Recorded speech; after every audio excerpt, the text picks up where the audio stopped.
Notable Live is your fast track to one-of-a-kind experiences with your favorite athletes, like race day with Emmett Smith and Jesse Aruji, game day with Eddie George, or fishing with Ray Lewis. And we got a party going on over here. So, rev up your fan experience with Notable Live, your direct connection to the athletes you love and the memories and memorabilia you crave. Thank you.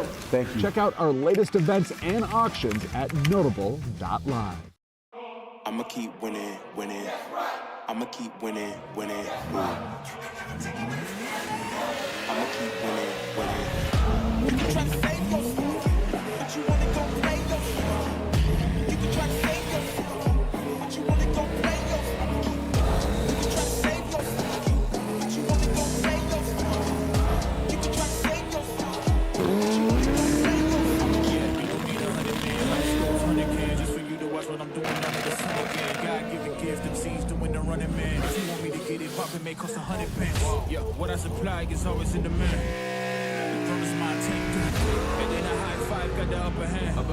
I'm too real, can't fake that. Who you know putting fear in them like this? You a vampire, still suck when you bite this. Lord forgive me for my sins, I'm feeling righteous. But they've been next to me to show me I might just. They didn't think I could do it, I had to demonstrate how the flow is so heavenly, keeping demons straight. Who they fooling? I showed them the jig is up again. When I asked them who is the best, they get this to stuttering. Tell them I'ma keep winning, winning. I'ma keep winning, winning. I'ma keep winning, winning. You can try to save yourself, but you wanna go play yourself. You can try to save yourself, but you wanna go play yourself. You can try to save yourself, but you wanna go play yourself. You can try to save yourself, but you wanna go play yourself. I can't lose, I won't lose. I can't lose, I won't lose. You may wanna save yourself, I think it's best you run away, I won't let you finish.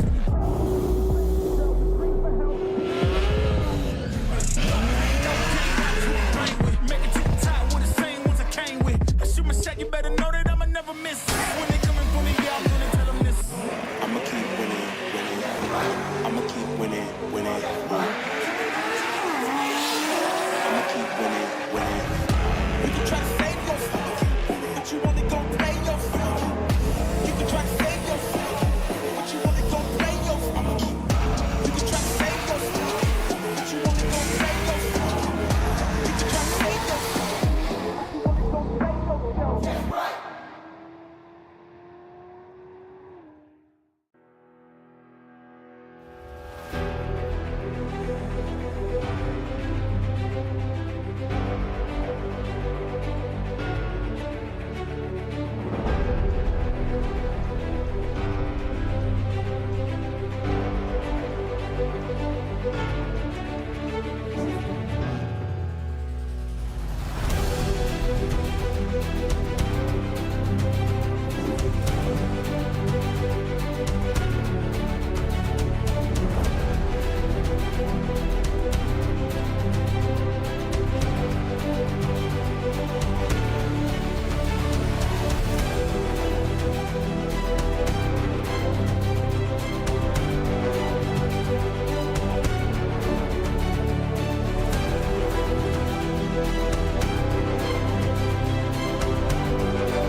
Do you want to go from virtual to reality? Racing in the eRacing Association Omega Cup Series gives you that opportunity. We put on virtual events 4 times a year with $5,000 on the line every single time. 4,000 of that goes to the winner. And the top 5 now get an opportunity to go drive real-life race cars with the NASCAR racing experience at one of their 18 locations nationwide. Here's your chance to go from virtual to reality. Head to the link in our bio so that you can get registered with ERA now.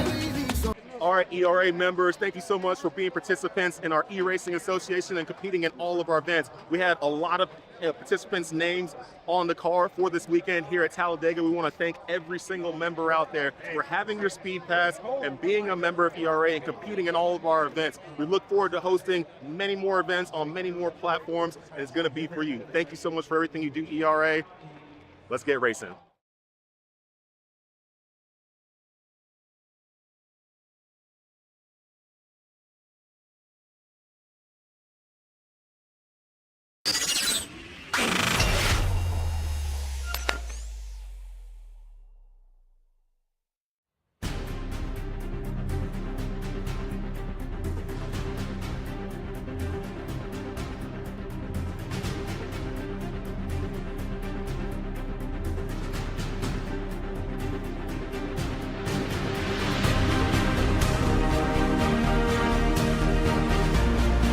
Live from iRacing's virtual Echo Park Speedway just outside of Atlanta, Georgia, we say good evening, sim racing fans, and welcome to the eRacing Association Omega Cup Fallbowl on RaceSpot TV and the iRacing Esports Network.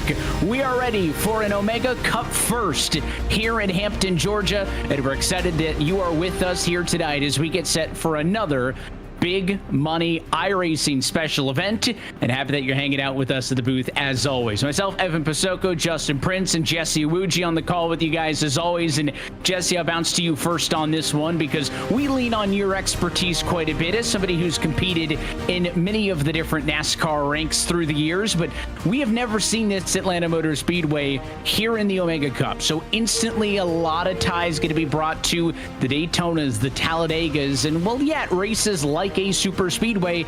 This track truly is something unique we've never seen in one of these races before. Yeah, this is the first time we've done Atlanta, and it should be pretty fun. Similar kind of tendencies as these super speedways we've run. We've run Talladega, we've run Daytona, but this one's different. The speeds are different, right? I remember the first time I ever ran Atlanta in the Xfinity Series in 2022 when they had just done the whole repave and we're going into it. And I remember I was speaking with one of the JRM drivers, Junior Motorsports drivers, and they're like, they had done some of the tire testing prior, and they're like, this is like the fastest you'll ever feel in any corner in your life. And I was like, whoa, this is going to be crazy. So when we got there, that's what it was. I mean, when you're going through those corners, the G-forces were just like pulling you down. You're like trying to keep your head up. And you're like, ugh. So it was pretty crazy. It's pretty wild. But these drivers, they're doing it in the virtual world. So they're not going to be feeling those same G-forces. But it is that pack racing. Things happen very, very quick. Like at least at Daytona and Talladega, it's a little bit slower because the corners are a little bit longer sweeping. But here at Atlanta, it's a 1.5 mile track. So it's actually not that big for the super speedway style racing. So things could get very interesting very quick, and all it takes is one little mistake and you could wipe out not only yourself but a lot of other people. So patience is very, very much key. We talk about it at the super speedways, but at a place like Atlanta, it is crucial. It is, and it's not only a mile shorter than Daytona, even more so than Talladega, but tighter as well. And Justin, drama kicks off early, like at all of these Omega Cup events. I think we had 54 hopefuls who participated in qualifying heats on Monday, making it to tonight's session instantly. Right now, the final seconds of knockout qualifying going on. We are instantly going to cut this field down from 54 to only 40 who will make the feature. Yes, indeed, and a lot of names tried to qualify for tonight. Overall, 52 drivers were a part of the qualifying session. And to say the very least, we know how important it is to set a proper time. The cutoff for qualifying, I can tell you this, was within about 21 thousandths of a second. But some names like Michael Cozy Jr. did not put qualifying times down, Evan, so they're amongst those not above that cut line amongst the 40. Yeah, and in order to get the qualifying time allowed, your lap must be clean. So just because there's no time on the board, somebody may have attempted a lap but had some sort of a penalty, right? If you make contact with the wall or go off track on the inside, that would disallow you from having a clean lap. It means that you would not be eligible to compete in the feature. Let's take a look, Jesse, at what is up for grabs. This is a familiar page for us. Over the course of the history of this ERA Omega Cup, we've seen more than $100,000 in cash and prizes awarded since 2020, and tonight that $5,000 prize pool continues. Only eligible for drivers who are Speed Pass members, so drivers who compete in these ERA events on a weekly basis. But the big highlight, of course, as always, $4,000 to the winner tonight continues to mean that these Omega Cup events are some of the biggest single race payouts you'll find anywhere in pro sim racing. That's the one thing that we do pride ourselves with, is being able to give out this much money for these events. And the members, I know they've been pretty happy, especially the ones who have come first place and gotten that whole $4,000. But even second, $500 is still really good. $250 for third, $150 for fourth, and $100 for fifth place. I mean, that will pay your dues right there for a year or two or three, depending on where you're at, or more. I mean, even some of these drivers have taken some of the winnings and put it into their real life racing ventures. So it's a good amount of money. It's been great, and we look forward to continue to do these events. We actually, in 2026, we might be shaking it up a little bit and changing some things up, and maybe even changing the format of how we do these. More to come. Nothing released on that yet, but just know that 2026 might be a little bit different, a little bit crazier. Well, we always love poking at you for some teasers on these, so we're looking forward to what the team is cooking up next. And as qualifying wraps up, let's bring in a special guest into the broadcast booth, because Bobby Zelensky is no stranger to these events. He's also no stranger to the ERA name, because he ran for the ERA esports team in the NASCAR Coca-Cola iRacing series this year, en route to a 7th place finish in the driver standings. The ERA team was 5th in the driver standings. So, Bobby, you're coming off of a long, hard-fought Coke Series season, competing once more in one of these Omega Cup events. What's the prep been like for somebody like yourself who competes pro level here on the sim to prepare for a special event like this? Well, with the track we're at, it's kind of like a Daytona or Talladega, so there's really not much prep you can really do until you actually get into the real thing. I mean, we had the heat races Monday, and you get a little taste of what the draft's going to be like, but there's no way to really prepare for this. And I think that makes it kind of even playing field for everybody, because going in a room against AI isn't the same at all as 40 real people. So just been chilling, just in a good headspace and ready to have some fun. How would you describe the feel of the car here tonight in terms of what you expect? Because Jesse alluded to how much grip roll it feels like in the corners, and of course, these cars don't like to necessarily stick in a line. What's kind of that feel of the car that you've been feeling entering tonight in terms of your experience here?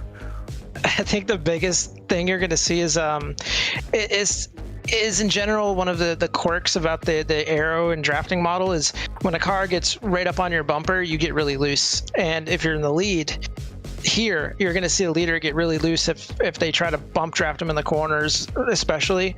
That's one thing I experienced on Monday night a little bit. So that's something you're going to have to watch out for while commentating and seeing the little wiggles here and there.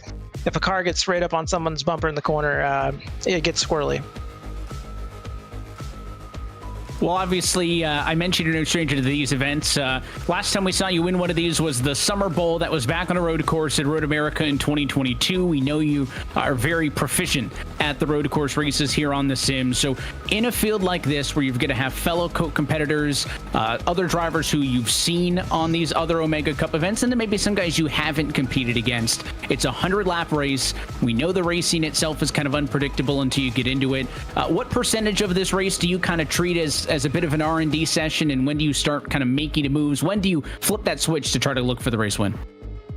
Yeah, we got 100 laps here, so it's not too long.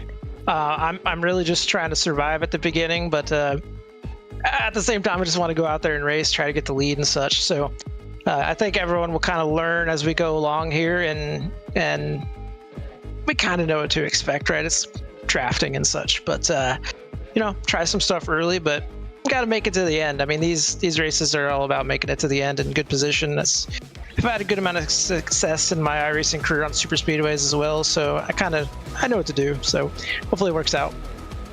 Well, congrats on qualifying for this one. We appreciate your time. Best of luck out there. Thank you. It's Bobby Zelensky, no stranger to a big moments here on the iRacing service. He's a previous Omega Cup winner, and he is looking for a second here tonight. Well, qualifying has drawn to a close, and the drivers are about ready to get things underway. So let's head trackside for tonight's opening ceremonies. It starts with the performance of our national anthem by our mandolin or Wuji. Oh, say, can you see by the dawn's early light what so proudly we hailed at the twilight's last gleaming, whose broad stripes and bright stars through the perilous fight o'er the ramparts we watched were so gallantly streaming, and the rocket's red glare, the bombs bursting in air, gave proof through the night that our flag was still there. Oh, say does that star-spangled banner yet wave o'er the land of the free and the home of the brave. You're in the race today. Drivers, start your engines. And with that, we head trackside to take a look at tonight's starting grid. Based on knockout qualified, 52 drivers entered, only 40 made the show, and it was Peter Smetana, fastest of them all. The number 53 will bring us to the green flag tonight. He'll be joined on the outside of the front row, a 2/1000th of a second difference to Wyatt Gray, who starts in P2. And then Jacob Smetana, inside row number 2, starts third. Garrett Maines will roll from the number 4 position. Dylan Alt will start in the number 5 spot tonight. And then rounding out row number 3, Justin, it's Cody Harris.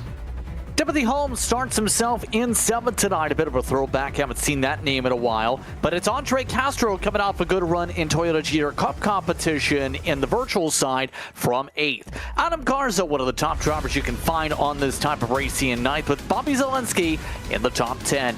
Jordy Lopez makes an appearance tonight with Matt Busa rounding out your top 12 two Coke drivers in row 6. And that gives lucky number 13 to Daniel Everhart. He'll start it on the inside, right number 7, next to the 14 of Jeff Merck. Sean Conklin starts 15th tonight with Noah Rainwater alongside in 16th position David Pachal, and 17th Dylan C. Jones in P18. Super Speedway ace Malik Ray starts off the 19th with Hayden Swank down in 20th. 39/1000ths back here, the difference.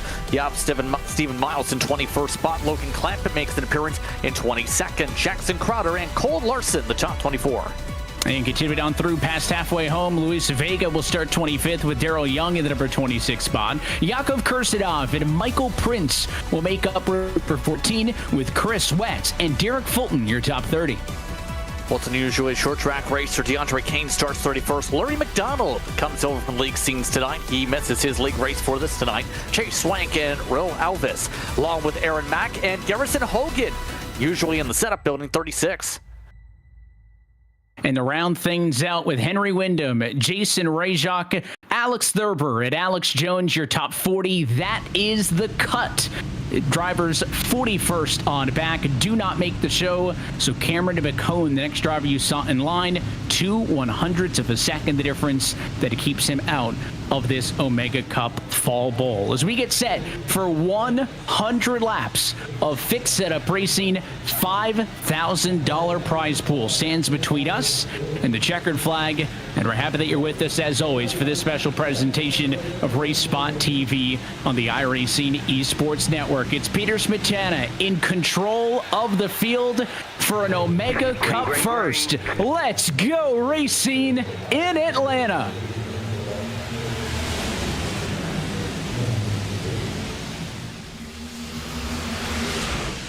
Trouble already in the turn number one. It's Jacob Smetana who gets turned in front of the field, and an early caution for an early mess, no more than 15 seconds after the green flag.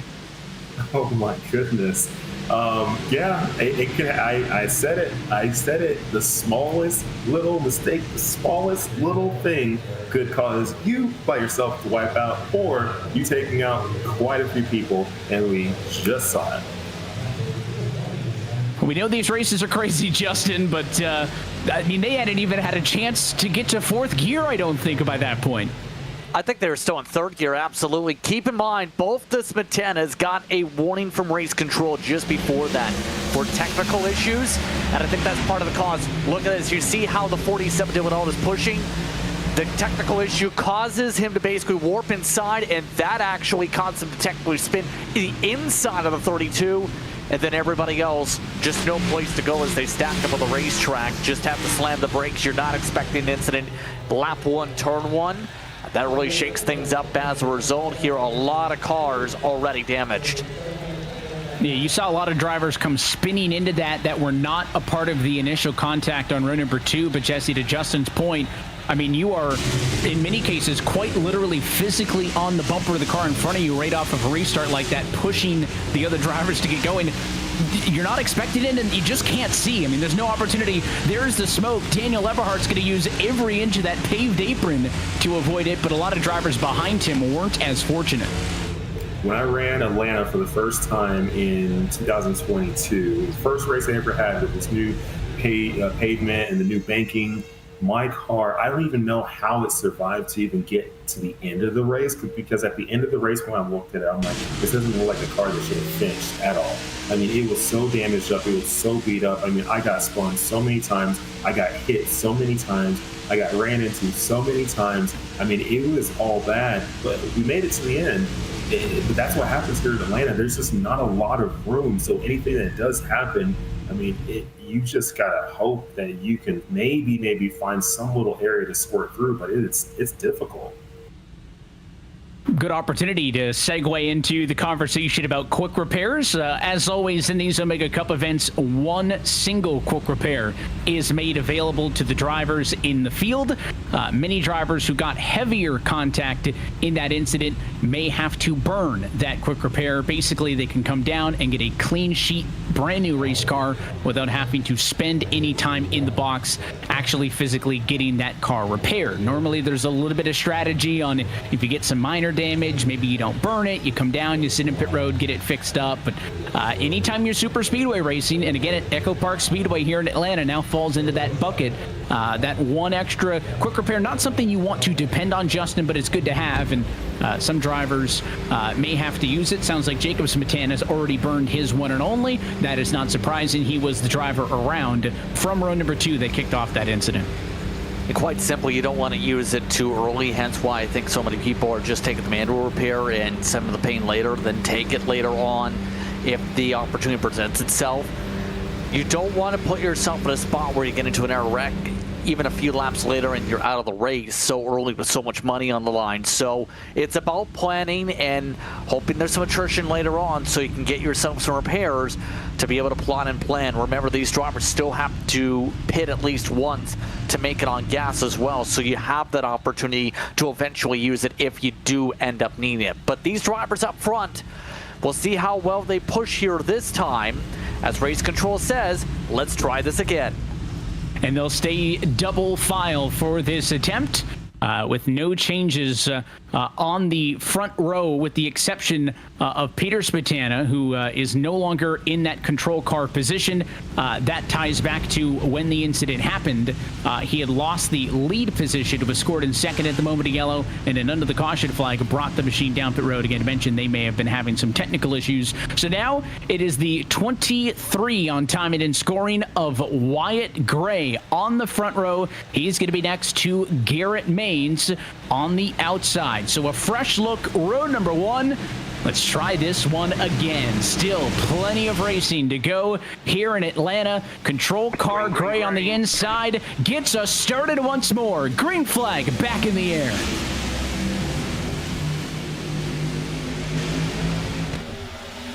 We got further along this time here, Evan. Quite simply, the bottom line, though, the fast line, it seems, with the momentum. Keep an eye on the outside to see where these runs come, especially with Wyatt Gray wanting to try and block both of them off, control this race lead, keep the clean there in front.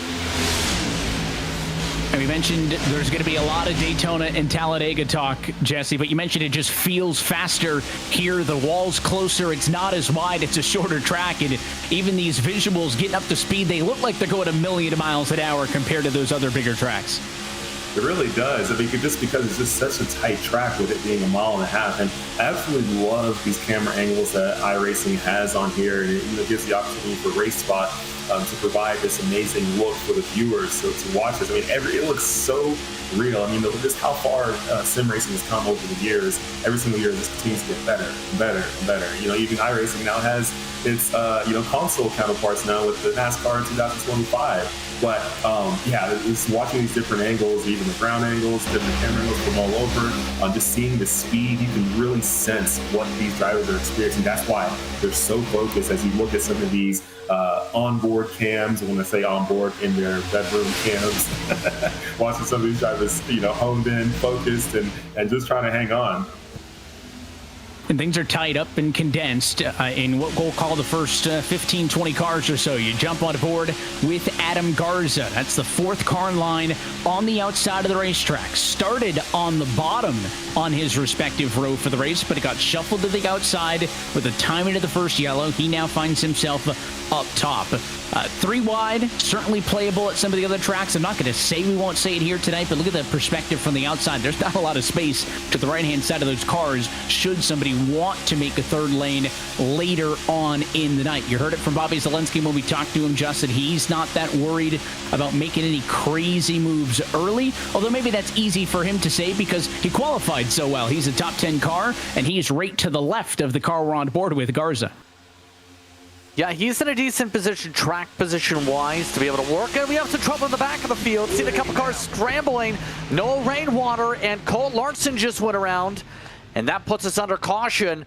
Was just about to say, lanes aren't the panic there, but you have to be careful on where you blend. And in this case, things got interesting with Logan Clampett also involved with some contact.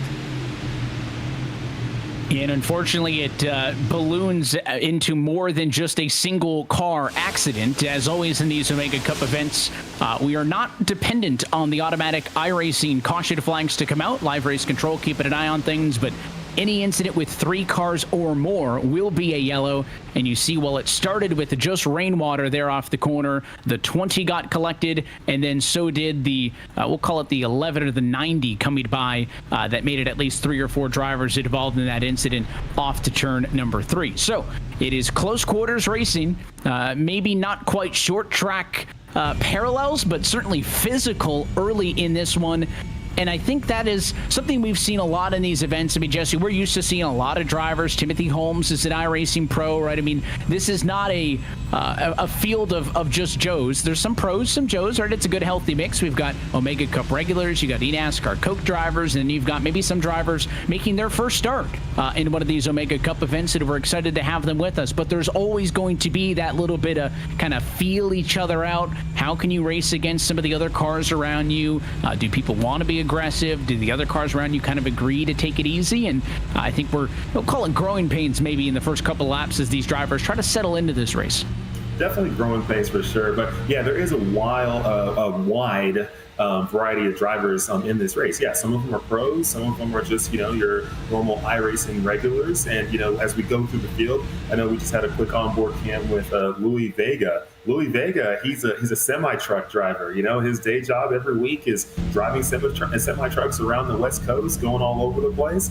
And when he gets time, he hops on iRacing and runs. But, a little bit of a quick story on him. He actually got a couple starts in the old NASCAR K&N Pro Series West, which is now the ARCA West Series. And he got a couple starts back in 2016 when he ran with Patriot Motorsports Group and ran 2 road course races at Utah Motorsports Park, where he had a couple top 15 finishes, I believe, and he got to run on TV. And for him, he had never raced a real race car in his life prior to that. No late models, no karts, nothing. He just was an iRacer who had some good skill. He got the opportunity to jump in a couple cars because there wasn't a driver for that car for the weekend, and he jumped in and ran well. So now he's here on iRacing, competing in the ERA events. He's driving semi-trucks for his day job. He's living life and doing the best he can.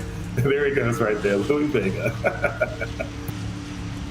I wonder if he's listening in and appreciates the shout out, or if he's talking to maybe chat, live stream. And one thing you can get away with here on the sim is texting and talking to people under caution. You can't really get away with that behind the wheel of a real race car. And to Jesse's point on, we'll see these, we'll call them onboards, right? Every time we get a peek behind the curtain at a lot of these drivers at home, Justin, I always love seeing the different kind of setups. I mean, we say it over and over. I'm sure we'll see some VR at some point, different kind of wheels, pedals, monitors. That's one of my favorite things, because you can truly custom tailor your sim experience at home to whatever you prefer. And we talk about some of the pros. There's Jordy Lopez, the NASCAR driver. And again, he's got those big, wide, triple monitors that wrap so far around the screen, we can see them with the camera pointed straight at him. Yeah, and those are one of those types of setups, remember, that are upwards in price range, yes, but the pros have to have it to be able to give them the sense of visibility and be able to have that sense of realism with the direct drive wheel to feel all of the bumps and nuances needed to have the right amount of car control in their setups here.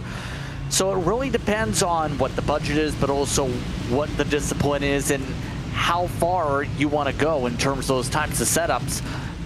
It provides that big dynamic. Then you have drivers like Matt Busa, who is still using, can't tell if that's one of the older wheels or not, but it still looks to be a pretty sturdy setup for his machine starting 10th. It looks like all reliable is one of his wheels. Matt Busa, a previous Omega Cup winner. He won the Winter Bowl back at Phoenix in December of 2023. So 2 cautions in the opening 10 laps as we get set to try this one once more. Garrett Maines and Wyatt Gray get a flip-flop the front row. This time it is Maines in control. Green flag flies. We're back underway. 88 laps still to go here in Atlanta. Maines clear for the race lead. He'll jump straight up to the outside of the racetrack now as he gets choice of which lane he'll want as they race through turn 2. Yeah, you can see him just trying to play the lines here, but at this point, it's important to be able to control the top down the straightaways. That's where the momentum seems to carry out, especially on that front straightaway, that bottom of the racetrack. Seems to lose a lot of speed with just the way the banking ramps down, but look at this. Dylan Alt doesn't want to work with Maines, just got shuffled from it.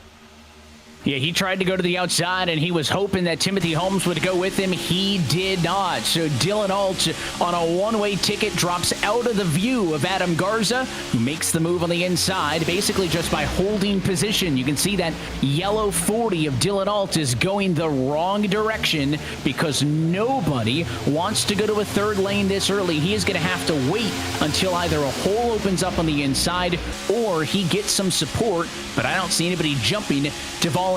On board with Wyatt Gray, lead car on the bottom of the racetrack, now make it second car in line on the bottom because Garrett Maines came down, Jesse. That's something we're going to be seeing all night long. This time it's Maines.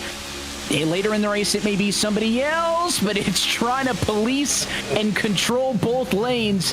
And Garrett Maines is bouncing between the bottom and the top, trying to block the runs, and he about took himself out off the nose of Wyatt Gray on the backstretch. It's very difficult to do that. I mean, at this point in the race, you're only 16 or so laps in. and there's still plenty of laps. I mean, we're not getting to the end of the race anytime soon right now. So it's almost like just kind of find where you're at, just kind of hold where you're at. I mean, you might be in the lead, you might lose the lead for a little bit, you might get back in the lead, but you got to chill, because if you get a little too aggressive, you try to block both lanes, some people get impatient and it could ruin your day early. So yeah, it looks like, we got 2 lanes going again, but you never know what's going to happen. I mean, at the end of the day, it's iRacing, right? Go out there, have some fun, send it, and see what happens. You can see that yellow car up on the outside, still trying to find a spot. Oh, and it's going to be trouble. Daniel Eberhardt's involved, and Dylan Alt, who had been going the wrong direction on the outside, is right where that kicked off. We had just cut to it, and it'll be caution flag number 3. It appeared Justin Alt had still not been able to get down in line double file, so we'll see what role, if any, he played in that incident, but it's hard to miss that bright yellow Chevy up top, and right as we jumped back there, it all fell apart in turn number 2. Jeff Burke had been up there in the 3rd line also, and it's similar to what we've seen with the incident with Rainwater. Air off the spoiler, gets the 60 loose, and he spins down the racetrack, then the additional contact from Alt as he got loose, and by that point, you're just a passenger if you're in the midst of this incident. Nothing you can do except go along for the ride, take your lumps here. Quite simply, if you're too close to that bumper tonight, Evan, it's like this at the 1.5 miles as well. You can get somebody loose, and you're seeing a lot of drivers get people very loose coming off the corner here right to the spoiler. Yeah, and there was some sort of damage from something of a prior incident on the bumper of the 60. That was Merck, you mentioned he was up the road. So I wonder if that played any influence on what at least got the 60 out of shape to start. Here's Malik Ray's perspective. Inside line, they start wrecking up top. I always like to be on the bottom if there's an incident like that, because you have that escape route, right? I think it was maybe Eberhardt we went on board with for the very first yellow. He basically hit the eject button, dove down to the apron, and avoided the wreck. And Malik Ray does the exact same thing down the back straightaway. Goes low. If you're up top or in the middle, you don't have the ability to make those big knee-jerk reactions to get out of the way, because you're surrounded by either a wall or other race cars also doing almost 200 miles an hour. And look how busy pit road is this time. Yeah. With the way the track is, right, with the banking, so it's very interesting. So yes, there is some times where being on the bottom lane is where you want to be if an issue happens, but it also depends on where you're at on the track, right? So if you're going into the corner, right, with the way the banking just increases suddenly, sometimes being on the top isn't that great, because all the momentum is going to be flying up there on the entry. But if you're already on through the corner, let's say you're at the center of the corner, so even the exit, sometimes being on the bottom is where you don't want to be, because cars will be flying down. So it just changes depending on where you're at the track. There almost like isn't really a perfect place, because I've tried both and I've got caught up in stuff being in both. It just, once again, it just depends on where you're at on the track and when the incident happens, and then from there, you can generally guess on where the cars will end up with the type of momentum. Whether you're coming on the exit of the corner and they're all going to be going down, or if you're going on the entry into the corner and all the cars are going to be flushing all the way up to the wall.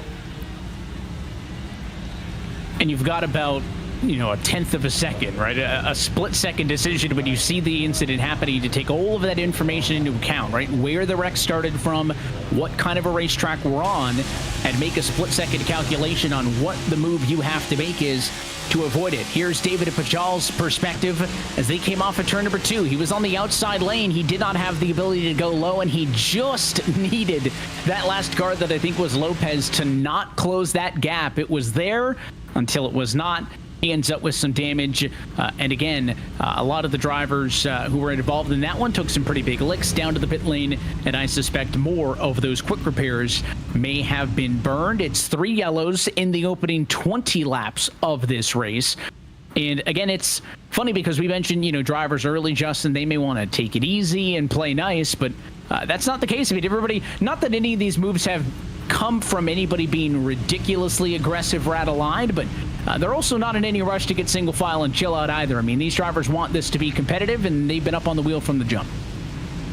Yeah, they've been wanting to keep the track position quite simply here. It's not as simple as let's move to the back and ride. For the most part, it's been very calculated, the decisions. It's why Garrett Maines has been running low in the corners, high on the straightaways so far, trying to make sure that he maintains the race lead just with the way the pole's gone. So it's about those optics in terms of the line so far, but it's also about trying to make sure you stay ahead of potential incidents. Green flag. Well, green flag flies are back underway, and it's a pretty good start as well for the outside of the front row. You jump on board with Andre Castro, row number 5 for the restart, lined up on the outside in that number 34 machine. Everybody tightly close together. You can see the inside line stacks up a little bit, so off of turn number 2, the momentum heavy favors the outside line. Exactly what we expected here, potentially, just with the way the restarts have gone here tonight. Just that outside carries so much steam off that initial launch. But at this point, now it's Wyatt Gray's turn to control and be the Pied Piper. He's had a hard time holding off some of the runs we've seen from drivers like Timothy Holmes, but we know Garrett Maines, he likes to lead. He wants to stay in control. He runs these types of super speedway races for fun. There was a stretch a couple years ago where I think I broadcast 6 straight races where he ended up winning those runs. He would like to add this one to his repertoire again tonight. And Jesse, that was a surgical move by Garrett Maines to get out in front. He was second in line behind Gray, pulled up to the outside, got the push. As soon as he was clear, pulled right back down. I mean, looked like he could have made that move with his eyes closed. That's how methodical it was. It definitely takes a lot of practice. When it comes to the super speedway style racing, there's a lot of people out there who look at it like, oh yeah, you just got to hold the pedal down, turn left, when it's easy. And I mean, yeah, by yourself, yeah, sure, most people could get around this track by themselves. But when it comes to actually racing in a pack and how that air affects you with all the different aerodynamic changes and turbulence that's in between the cars and how the draft pushes you, pulls you, all these different things, once you understand all those dynamics, which basically turn into like a math problem, once you understand all that, you use it to your advantage, and it helps you leapfrog up. When people try to figure out how you pass someone, it's not just stepping on the pedal even more. We're all mashed to the ground. It's all about understanding how the air works and how you can use it to leapfrog yourself up, get in front of people, take away people's line. There's all these different kind of things you can do, and it all depends on how you are manipulating the air around you. And you just see a lot of movement, right? Yeah, we're too wide, but sometimes at Daytona, Talladega, they just look like the lines are a little bit, kind of holding their line better and just a little bit smoothly. And again, maybe it's just the close quarters nature of this track, but it just seems like there's a lot of side-to-side movement and a little bit of out of shape that third lane was. The inside had to check up as Busa just kind of got misaligned with Wyatt Gray. And anytime you're not square to the bumper and you're riding on somebody's quarter panel, that is the danger zone. So he had to lift, take a breath, reset, and try it again. But there's a whole lot of staggering going on. And anytime you're out of line and you're kind of in look at the one of Malik Gray right now, in between 2 lanes. He rode the middle of the inside in the middle lane there, finally diving below the 22 of Zelensky in a 3-wide moment. But those are the moments that make me hold my breath.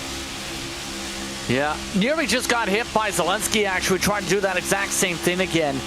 I think that's partly due to some of the nature of the way these cars race, Evan, because they do wash up on corner entry. You'll see it right about here. They go up a little bit. Zelensky, though, he's taking a lot of risk here. He sees that drivers are leaving the extra kart lane, trying to avoid getting side drafted and getting pulled back and avoiding potential contact. He's not afraid to risk it here and create that line, force the drivers in front of him to go lower down and pull the drivers on the bottom back, because it's something we normally see with Daniel Eberhard in particular. If you leave that line open, usually someone like Eberhard, or in this case Zelensky, likes to fill the gaps and take advantage to leap up another row of cars. Well, I mentioned we might not see 3 wide early. That comment is rescinded because they are 3 wide, make it at least 2 rows deep, and it's happening inside of the top 10. Now another driver, Cody Harris, jumps up to the outside, trying to get a draft working between him and 2 other drivers. Zelensky's up there. Look at the 54, Sean Conklin. He's thinking about it. 34, sideways and out of shape, and it is going to fall apart in turn 4. Second big mess of the afternoon will take out a host of cars who are in the top 10. Yeah, Andre Castro got very light there, I noticed, in the middle of the corner. He had gotten loose, forcing his way underneath Harris in 1 and 2. Then by 3 and 4, just with the way the tire wear's gone, that car just started to snap around, bounced off a couple other drivers, Evan. He was just trying to fight it and save it, and it just did not grip up, and that's the concern when it comes to Echo Park. It's a super speedway where the tires wear a fair bit, and you get loose over the run, and in this case, the 34 got loose. And that's that air, and you just can't see it, obviously. I know, the age-old story is, Dale Earnhardt was so good at these kind of tracks because he could see the air, but, from the TV camera perspective, Jesse, that we're seeing, it's kind of hard to visualize it, but from behind the wheel, you can kind of see the cars moving and how the other cars move in response, and you can get somewhat of an idea of it. And again, when you're staggered 3 wide, everybody's a little bit shifty, you just expect something like that to happen, and it does. And now that we've had another big incident, I think this is the first time all of the race leaders going to be coming down pit road, which is just shy of the 1/3 marker.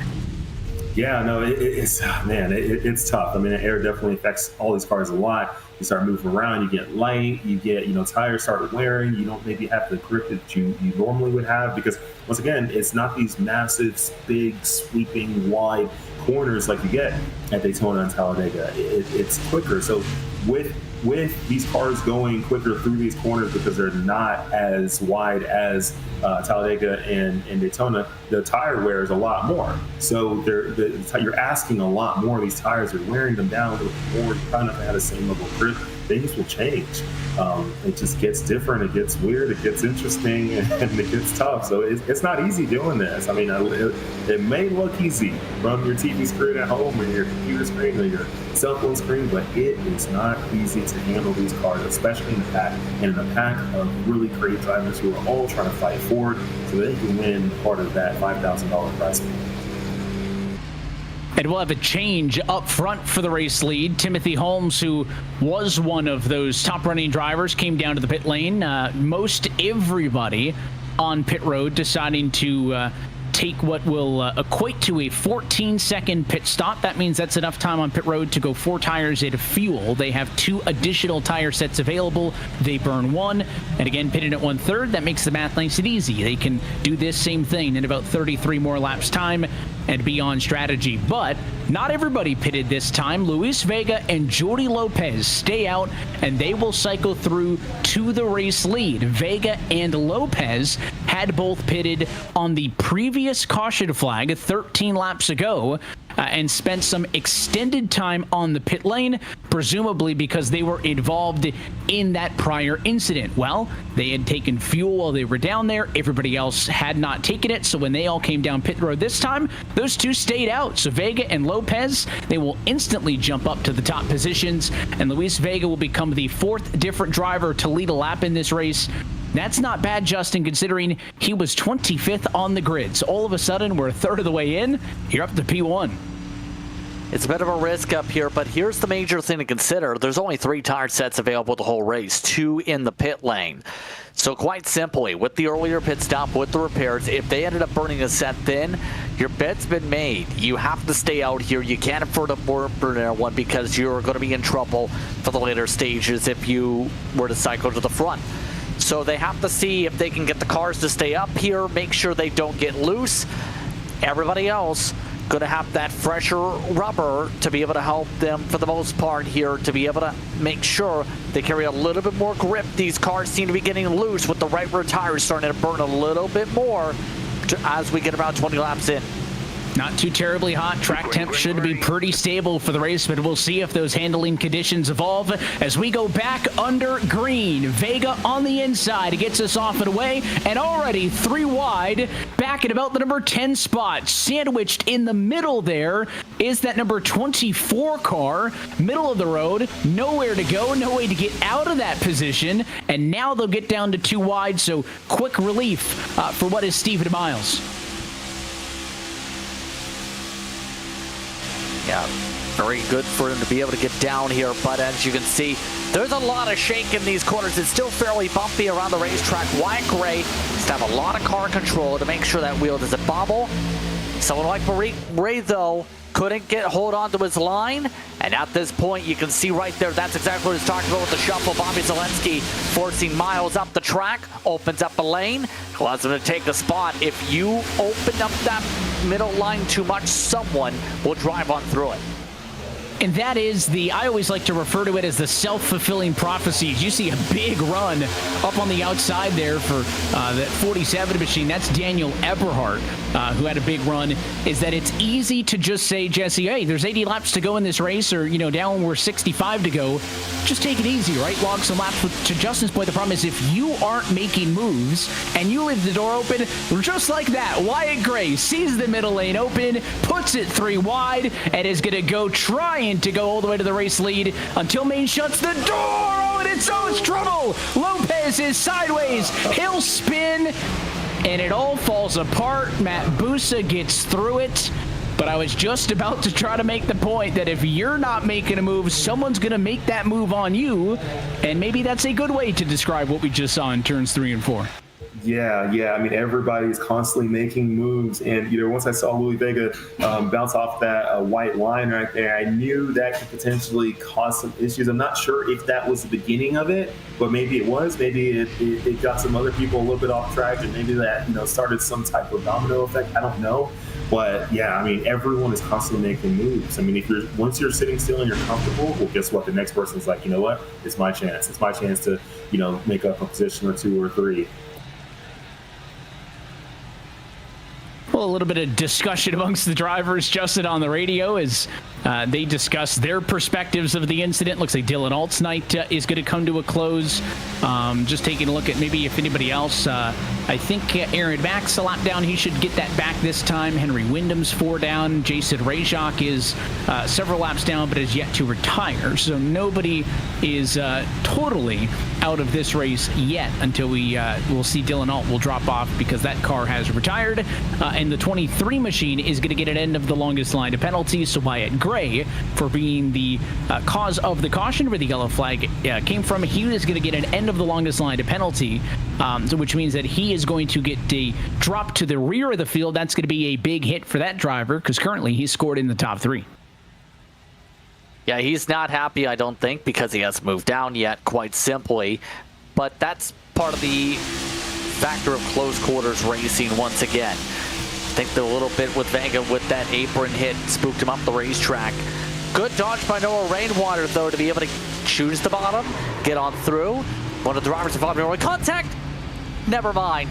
I was about to say he looked comfortable before and things got worse by the time he got to turn 1. Rainwater's been amongst those bounced around a fair bit here tonight. And he's usually one of the drivers super speedway racing that's done well. Everybody else, though, pick a lane, hit the brakes, and watch everyone go along for the ride. Alex Thurber tiptoes his way through it, and then look out, not done yet. Thought he was in the clear, and another car came spinning up the racetrack, but he's able to dance his way through and avoid it. And, mentioned it's our first time here at the Atlanta Motor Speedway in this Omega Cup, but far from the only time we've been super speedway racing. Let's see what Raul Alves' perspective was. As I mentioned, the bottom tends to be the better place for escape routes. What happens with the 78 here?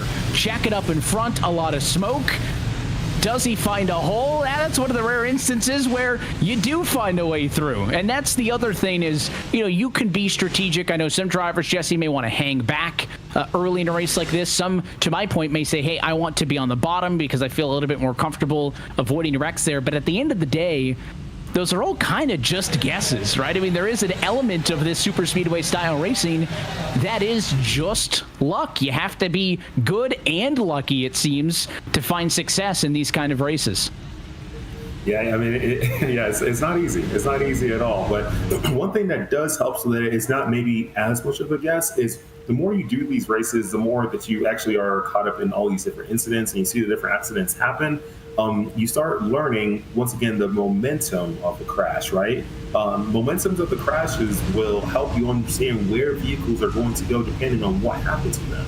So depending on where you're at on track, whether you're on this front stretch, the back stretch, you're on an entry of the corner, center of the corner, exit of the corner, and then depending on how a vehicle got hit, whether they got hit on their left rear, their right rear, whichever, and then once again, you couple that with where you're on the track, you'll know for the most part where that vehicle is going to go. And once you know that, it will actually help you dodge all the wrecks a lot better. Going to restart once more, this time 62 laps to go in the Fallbowl here in Atlanta. Big advantage this time to the drivers lined up on the inside. They'll be 2.5, make it 3 car lengths clear of the drivers on the outside, but the time they hit turns 1 and 2. Maines, Harris, and Conklin lead the way. Now Dylan Jones also clear from 4th. Alvis on the outside, bleeding spots because the outside did not get going. Yeah, not the greatest of launches right there from that entire group, and that's opening up potential lanes to go. Remember, the 49 is amongst the drivers on older tires here. Might not be able to carry as much speed, not as much throttle in the corners. That opens up things for potentially somebody to shake things up, try and peel away this lead from Maines when they choose. At this point, if you're Alvis and company, it's just ride the lines. Look at this. Most of the field went to the middle to block off the top. A lot of defensive-minded drivers and a lot of mirror driving as well, as Alvis is now in the center with 3 wide. That's the 62 of Matt Busa that he just breezed past on the outside, but Busa trying to get linked up with Timothy Holmes. Looks like they've got the 5 car up there on the outside as well, so the outside will not go away, and you can see to Alvis's right-hand side. Look, you wouldn't even think there's a lane for a car there. Here they come regardless. Busa leads the outside. They get up to the bumper of Jones, and now you've got Sean Conklin playing the lanes up front. The 54 in control right now holds the middle, but he's going to try to block all 3 of these lanes. These drivers know $5,000 total to the top 5 finishers in this race. They are aggressive, and there's trouble up front. Conklin gets hit as Maines got into his left rear. The 54 saves it, but he loses a ton of momentum off of 2. And those are 2 drivers that work in the offseason to the Ryko camp, so a little bit of contact there. That's going to be a little bit of a discussion on the radio between them. But once again, we're crashing. An air spin. Oh. Trouble in the back. Caution flag flies once more. And it is going to be Alex Jones is one of them. Matt Busa, another. So Busa, top 10 car. We were just talking about where he was in the mix, and it just happened kind of out of nowhere. And one thing that's worth mentioning, it's still early on in this race, but I think one thing that's worth mentioning is, as always, we do have the car incident limit where 18 incident points, Justin, will end somebody's night. And if you're familiar with iRacing, that all makes sense. If you may be new, and we're happy that you're with us, we'll try to give an abridged version of what that means. As you can see, what happened with Busa after the 45 just got loose off the corner and got up into him is basically different types of contact are penalized differently, right? If you get a light bump, you might get a 0x, you might get 1x. That's an incident point. Well, heavy contact is 4. If you amass a total amount of incident points in this race, that would get you up to that magic number of 18, that would end your night. So even if you're escaping some of these incidents with minor damage, you get involved in a handful of them, and that can start to become a problem when you look at that incident number. Yeah, especially since a lot of these drivers tonight, like Logan Clampett, has been involved in a fair bit of the incidents, believe, in some of the slides. We've seen Busa involved in a couple of them. It limits how aggressive you can be for later on in the race as a result, because you can't risk being up towards the front per se, and can't risk the contact that will end up putting you in the back of the field or in the later stages put you completely into the disqualification phase. So it really affects your mindset as a result of all the incidents if you let them stack up like we've seen a lot of these drivers have tonight with at least 2-3 incidents apiece. And all of a sudden, you take a look at the run order. Vega's in second in this race. He started 25th. Raul Alves is third. He started 34th. Dylan Jones, Sean Conklin, Noah Rainwater, Malik Ray, they're 5, 6, 7, and 8. They all started in the high teens. So, well, yes, Bobby Zelensky chatted with us pre-race, and he mentioned, you know, I don't feel like I got to be that aggressive, but we kind of chalked that up to Jesse. He's got good track position. Track position is helpful, right? I'm never going to complain about having a better starting position, but that goes to show you the fact that we are only 44 laps into this race, and of the top 10 drivers, only 4 of them started in the top 10. Goes to show you that track position is not everything in a race like this. Yeah, track position, yeah, it changes a lot. I mean, in these kind of races, it's good at first, maybe, especially if you're in the top 5, but, you know, after a while, it just doesn't matter because everyone gets shuffled around so much. I mean, I think, like even, you know, look at Luis Vega, he was starting back in, you know, I think 25th, 6th, wherever he was, and then, you know, moved up all the way to P1. I mean, you can get shuffled around a lot. So track position where you start, I mean, it's maybe good at first, but after that, it just doesn't matter. The only track position that matters once the race gets going is where you're at that point in the race, and you either want to be all the way up front or chilling in the back trying to dodge the wrecks and then wait till it's your time to make those moves to go up front. So lights out on top of the pace car. We will get set to restart this race once more. Just want to remind everybody, Luis Vega is on a different pit cycle than everybody else. He pitted about 12 laps earlier than what we'll call the popular call for everybody else running inside of the top 13. That's because he was in an incident, came down to the pit lane when everybody pitted the caution flag. After that, he did not. So it is not an immediate concern, but if we start to get some green flag laps, that may have an influence on when he wants to come down to the pit lane next, because it would likely be sooner than everybody else, as having last pitted on lap 17, whereas everybody else up front last pitted on lap number 29. Curious also, we've talked about handling a lot tonight. How much of a difference do the 12 extra laps on those tires make compared to the rest of the drivers around him? Maines had a great restart on the inside last time. This time it's still good, but Dylan Jones gonna go swing for swing. He left the 49 behind him in the dust, but Jones gets off the blocks great and is right there with the leader in turn 2. Yeah, that's kind of just his skill set when it comes to Dylan Jones. Good on super speedways. He's been for a long time. It's usually a contender in some of the major events on top of ERA competition. But it shouldn't be a surprise to see Malik Ray hook up with him, recognizing speed for speed, as now those two Fords link up to try and take control away from Maines here and bring Castro with them. Castro saw the opening, jumped up to the outside, so the poor restart for Luis Vega costs him 2 spots just like that. Was that the tires? Mentioned they're older. That car just did not get going. Can't say it's 100% on that, but always a factor to consider. First look on board with Daryl Young, who started this race way back in P26, is where he qualified, was still plenty safe to the top 40 cutoff. Can he crack the top 10 for the first time tonight? He was 11th that time at the start-finish line.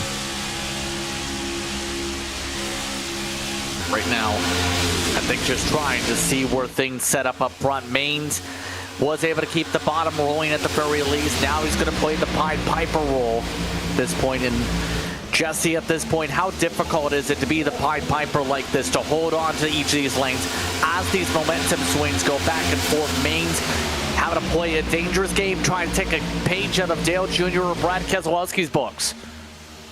It's tough. It's not easy. It's not easy at all. I mean, you got to do what you can to hold on. But, I mean, at this point in the race, once again, we're barely halfway through. I would suggest just picking one lane, staying in that one lane, just holding off everybody right now. It won't get you anywhere at the moment. But at some point, you'll have to give it up. You can't hold it forever. And I even think I saw a little bit of a bobble there from Alvis, the 78 car who leads the middle lane, right? Any of those kind of aggressive movements of the wheel, high, low, middle, wherever you're trying to go to block the lane, if you're kind of making an aggressive move, these cars feel like they're on a bit of a knife's edge here at Atlanta. Like all Omega Cup races, this is a fixed setup race, so there is no difference between the Toyota leading the bottom, the Ford leading the outside, or the Chevrolet on row number 4. Everybody with an equal car, so what one driver's feeling, they are all feeling right now as you go on board with Crowder. I'm just willing to work in the middle right now. That outside line, I don't know if you're going to be able to build up a run for the race win up there tonight, Evan, because you just have that side force for the left, and you have to be careful with the wall to the outside. You just need a lot of coordination to get that done. And I think that's why so many people, even when they try this third line or get forced out there, just try and get that rush immediately to get the middle, because there's so little amount of momentum up there, because not too many people are willing to test it out, and there's a risk as the wear goes on the tires that you can actually drift up on corner entry, hit that safer barrier, cause a checkup. And this racetrack recently repaved, so it's going to be smoother than a lot of them out there, but even the little bumps, when it is this close quarters, going to make a difference. You mentioned somebody might push up on the way into the corner. If they hit a bump and you got a 2-foot gap between you and the car outside of you, that can end very badly. The outside has the advantage right now. About 3 cars up to the outside lane. Alvis, Jones, and Holmes, the red and orange, the white, and the blue cars leading the top side, staying to the outside. Alvis is in no rush to dive down to the inside lane of the racetrack. We'll see if Malik Ray, first time we've talked about him inside of the top 10 tonight, is on the charge on the bottom. He's trying to get his first lap led of the afternoon. Can he find a way by Alvis, or will the 78 sniff that run out coming and block it? Yes, he does. Down to the inside and shuts the door. I'm a little surprised. Oh, hold on. The 78's going around in the pack. Trouble, it's just Alvis for now, and another driver's going to come in and tag it, so we will get the caution flag down the back straightaway. What on earth went wrong for Raul Alvis from the front row? We knew that he was going to come down. It's exactly what happened. That car either got loose or got turned. Could have been a combination of both. We'll wait to see the replay to figure it out. Yeah, I think you and I have the same thought here, Josie. Yeah, got loose with the air again. Yeah, that's a tough one. He was getting loose. I could tell just even before that, just prior to that, he was slowly getting loose quite a bit, and then it just finally bit him in the butt. Let's see this high perspective, a bit of a twitch into the corner. Malik Ray is not touching. I don't know if he ever touched him. That's all the air off of the back of that car. Yeah, and bad luck for Elvis to just have that contact as he came down the racetrack, trying to roll it on down. But at this point, now it becomes, we're going to see a lot of tire wear for some of these drivers up towards the front. Yeah, there's the look. Elvis just fought it hard and just locked it down as much as he could. Yeah, so DeAndre Kane, you mentioned the one who gets the bit of that one late. Without that contact, we probably stay green, because to that point it was just Alvis, but a glancing blow for DeAndre Kane gets into the car, and then he will drop out of the race, I think, with the damage. So DeAndre Kane's night may be done as a result of that incident. And for Alvis, it's big because, yeah, it hurts enough to have the spin. But if you have the spin and don't get damage, it's one thing. You go right back to work. Now he has the decision, obviously, does he have to come down and get the car fixed, or does he opt to use one of those quick repairs? So it's a whole different problem. If anybody could figure it out, I think he's capable. We were just highlighting how good a job he did from coming from 34th on the grid to get up to the front of the field. Well, he is going to have to put all of that legwork in all over again.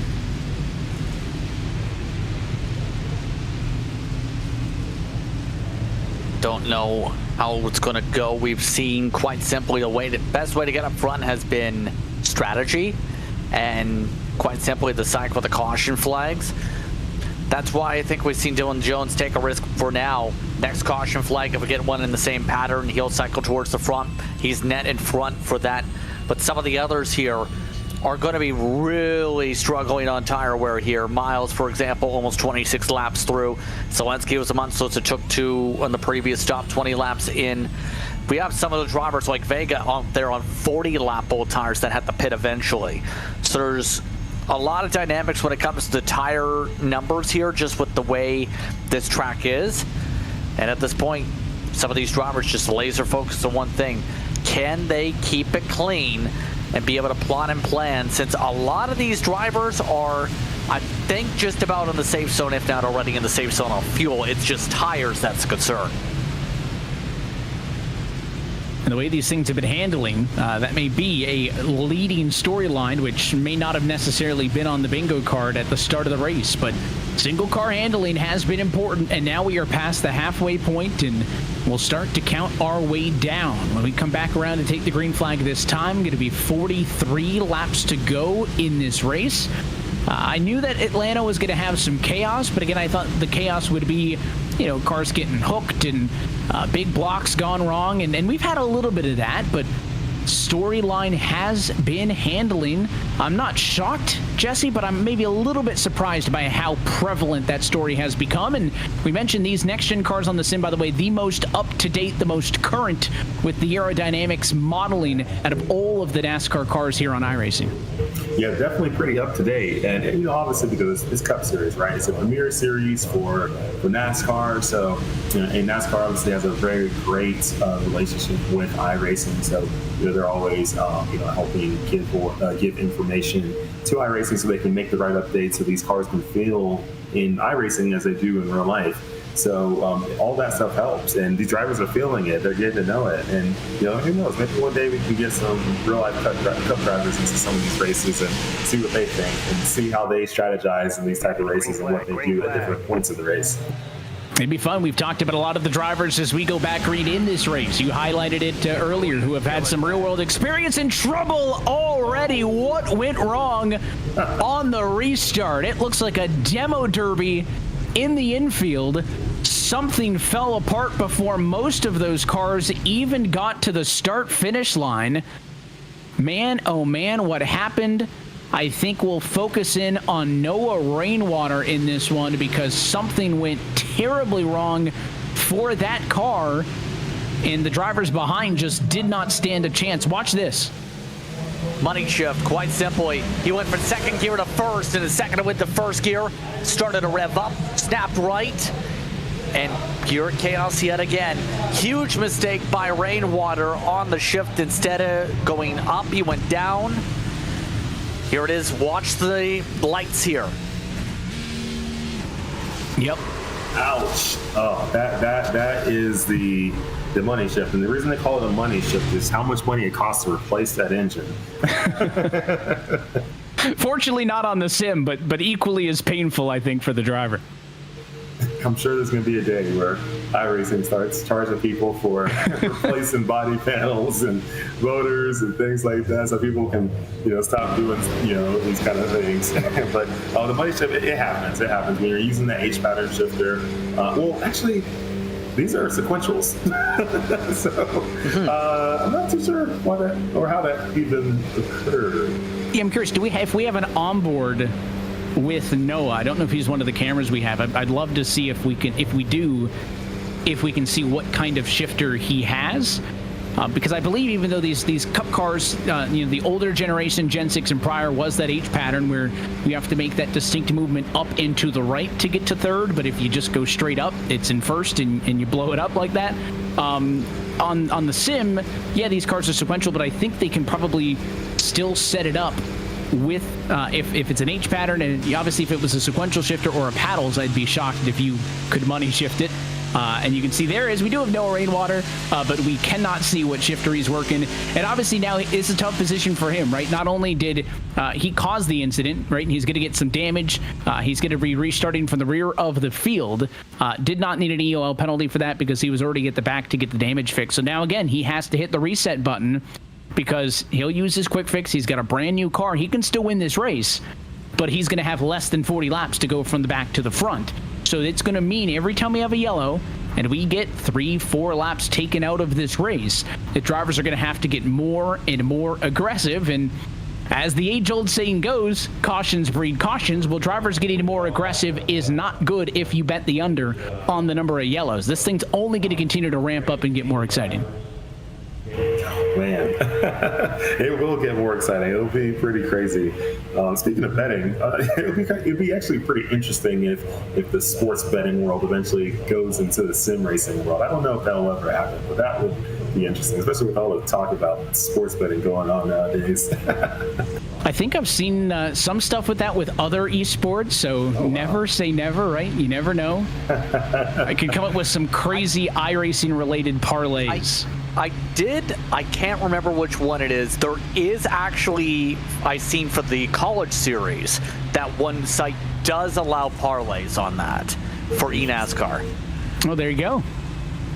Yeah, that's very interesting. Yeah, I mean, with sports betting growing and growing and growing, it's only a matter of time before it becomes popular to bet on sim races, which that would, I don't know how you control all that, but whatever. Somebody will figure it out.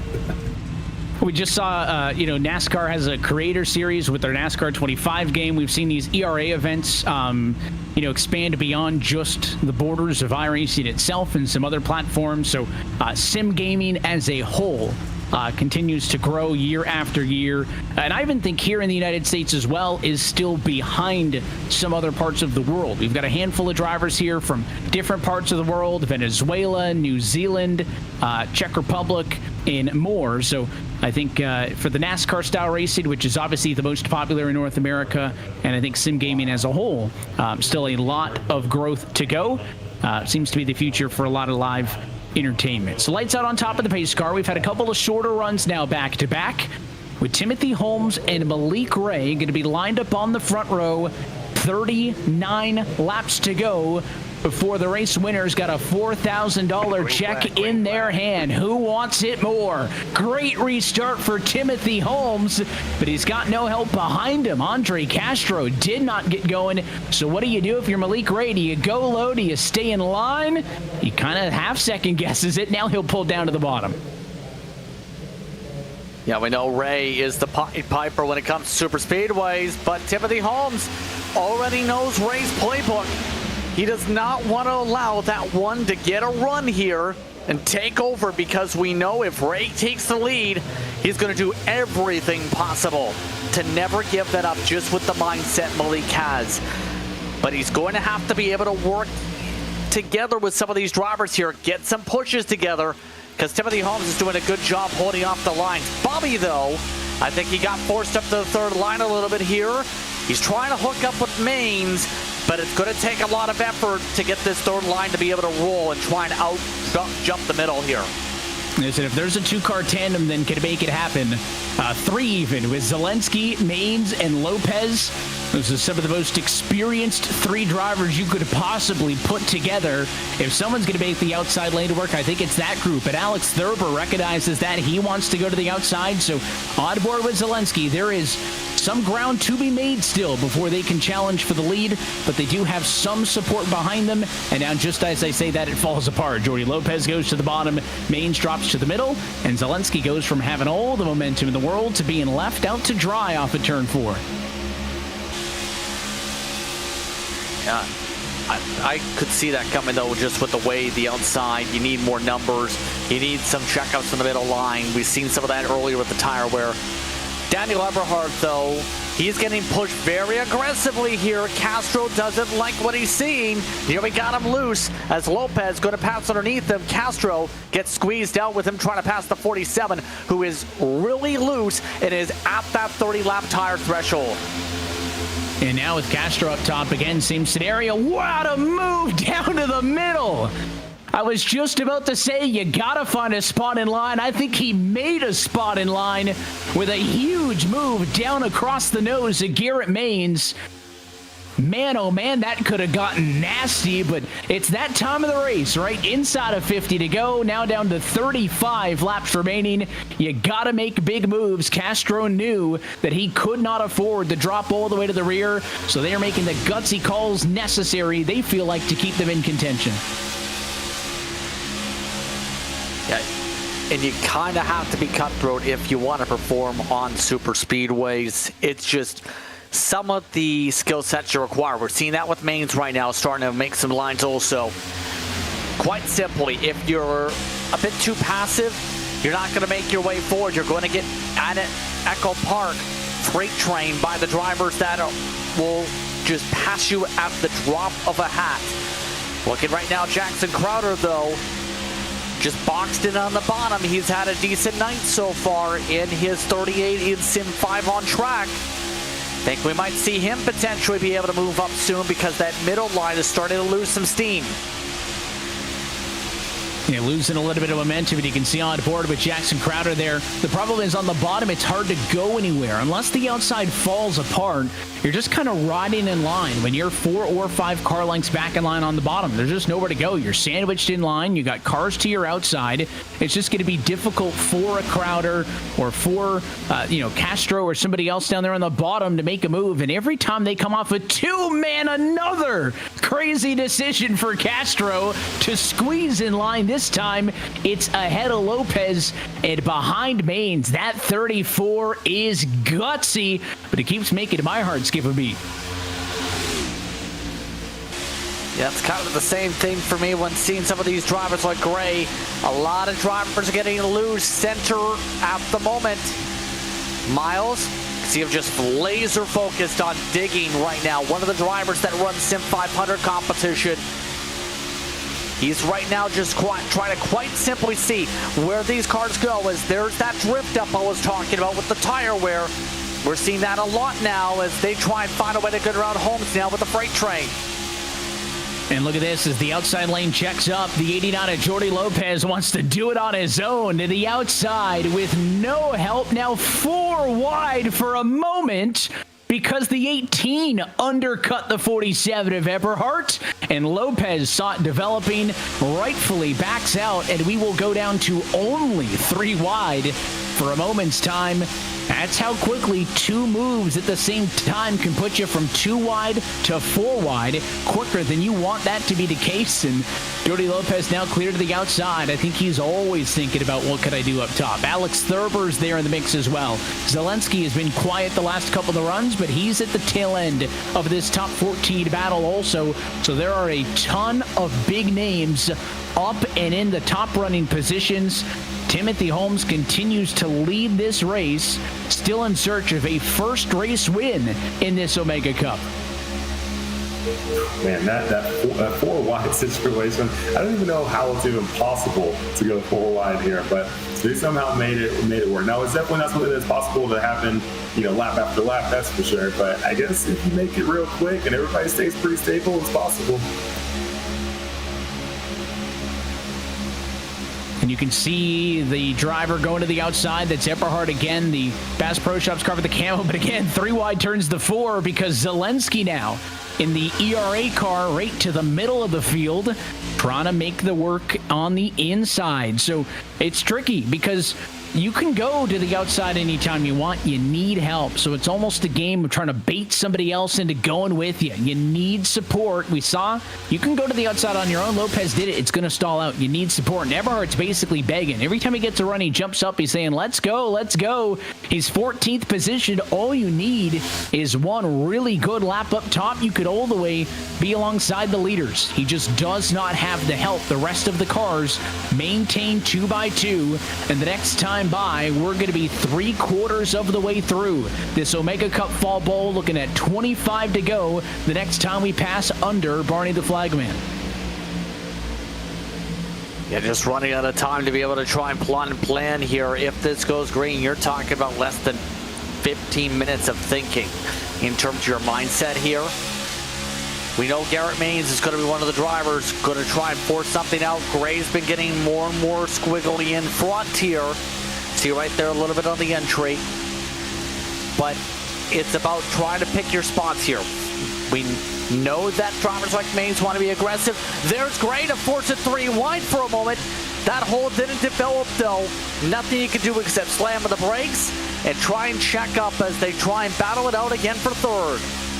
Yeah, that was a surprising amount of discretion because Wyatt Gray could have kept the nose there if he wanted. He lifted and dropped about 4 miles per hour to not stay there, to basically get back in line and try again. So surprised you see that discretion at a Gray, but he knows that if you're lingering on somebody's left rear like that, but you don't have the run, there's a good chance they might be turning down across your nose. And when Wyatt Gray wants to win this race, you got to make it to the end to do so. So you got to make sure if you make a move, you have clearly established position so that nobody's going to chop the nose off and take you out. More 3 wide.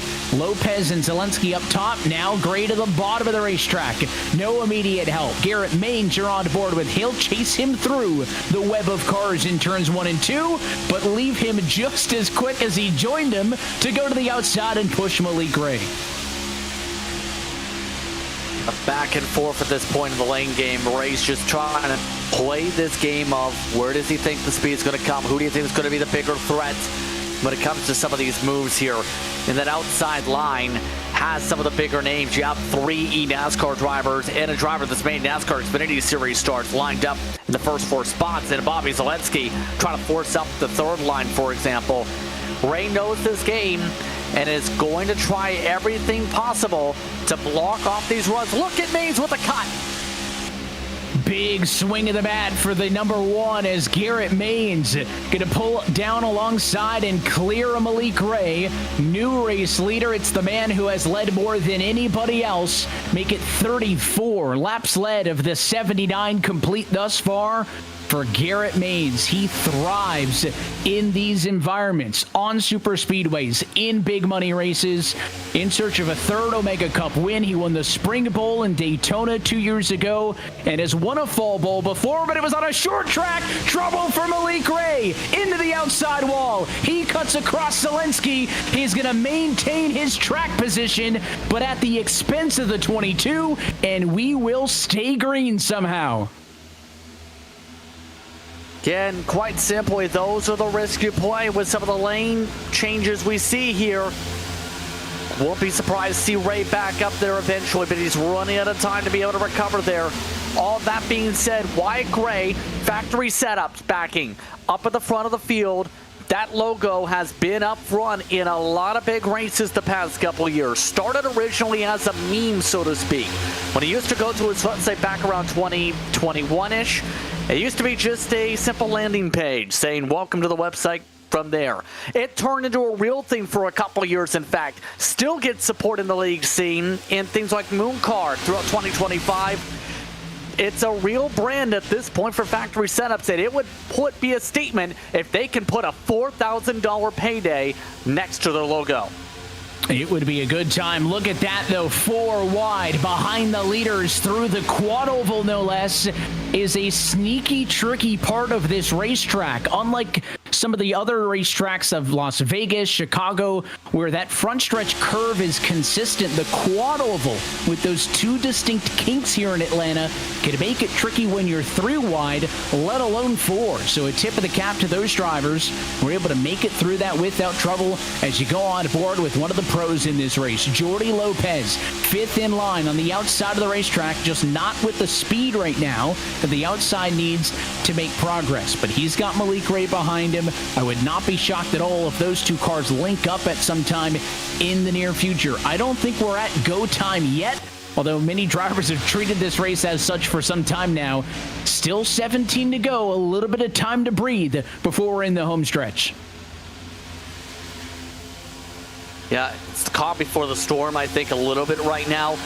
Don't forget, Sean Conklin. He's won of these races, too, in ERA competition. Going to be fast. Michael Prince. He was involved in some of the incidents earlier on. Just able to bounce back from several spins, keep the car clean. He's now in the thick of things, in the pack at the very least. It's a great recovery drive for the 31 machine after being in the back much of the day.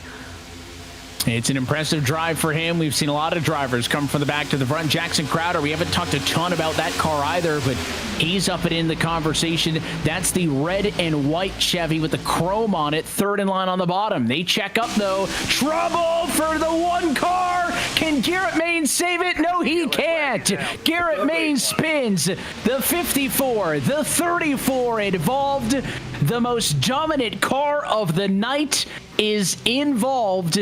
And that caution will bridge us to the cusp of the final 10 laps in this race. Man. I mean, yeah, like we said, it just doesn't matter. Track position, wherever you're at, anything can happen. And, you know, I got one of the most dominant cars who's been really controlling the race a lot. Man, that's a tough one. Doesn't matter how many laps you lead. If it falls apart at 14 to go, and again, it started with contact between Maines and the car on the inside line below him, and then he just really never got a hold of it again. They end up 3 wide, and I think, unlike when we saw the last spin off of 2, Justin, I think this one may have been initiated because Eberhard gave him quite a shot to the bumper there. Absolutely is from that hit, because pushing in the corner here is not as simple as this car can take at, say, a Talladega or Daytona where it's loose in the first place. Watch this here. Maines, great save in the first place. Balanced off of Gray, but right here, Eberhard just tries to give him a shot. Gets him too loose. The bump is so good. And by that point, the pack just implodes. Just that shove right in the wrong spot at the wrong time really shakes up the complexion of this race. And also, it's going to be shook up for Daniel Eberhard, who is going to be the cause of the caution from the tower. We saw the onboard. He gave the hit that sent Maines around. We know there's going to be a lot less give and a lot of take, and he took, all right, a shot to the bumper of the car in front of him. He is going to get a penalty and sent to the rear. How about Hayden Swank finding his way through the chaos? Again, utilizing that big paved apron on the back straightaway to find a way through. So he is able to survive, and Hayden Swank going to be restarting inside of the top 6. Is got a lot of cars down pit road this time through. And I think for the most part, it's just people getting damage repairs. Give credit to Vega. He made it near 70 laps on his stint with the tires. He was able to survive just riding the bottom there, but with that incident, not going to have the track position situation. Here's the thing, though. Your driver's at the very front of the field. 57 lap stints. It's going to be a little bit tight on the gas mileage here too, Evan, with the way the fuel tanks run here at Echo Park. It's going to be tight if we go to GWCs for those lead cars. You brought it up. It's about that time to start talking about it. Up to 3 attempts at a green-white checker finish should it be necessary, and should this race not be completed inside of our scheduled distance of 100 laps here tonight. Means we would have maybe enough buffer for 2 more incidents inside of green flag conditions before we have to start talking about overtime procedure. And again, if we need to get to that point, which super speedway racing, you know that's the case, we'll talk about it. And, you know, fuel's always interesting, Jesse, because you have that extra part of the race where, you know, if we go to overtime, we could need to go 2 laps beyond 100. If we burn all 3, you could be talking about a dozen extra laps. We see the same thing in the real world as well, kind of hard strategy-wise to figure out how much fuel you want to put in the car, because filling it up to go to lap 100, very different than 112. And, you know, do you sit in the pit lane longer to get more fuel for laps that may not happen? It's a educated guess, I think, oftentimes from on top of the box. Definitely an educated guess for sure. But I think, you know, filling up just a little bit more than what you think you might need is probably the smartest way to go, because, yeah, will that cost you maybe a position or 2? Probably. But as we've seen in here, I mean, you can gain positions very, very quickly. So it's really just an educated guess. Just, you know, do a little bit more than what you think you need, because anything can happen, and last thing you need is to run out of fuel before the end of the race. That would just be terrible, because you'll probably cause a wreck. Well, let's see what is in store for us for the final 11 laps of this race as we get set for restart this time by. It's going to be Wyatt Gray and Timothy Holmes on row number 1, Jackson Crowder and Stephen Miles on row number 2, Hayden Swank, Peter Smetana, your top 6. Kursanov, Harris, Rainwater, Ray, your top 10. Still a total of 34 cars on the lead lap who want a shot at $4,000.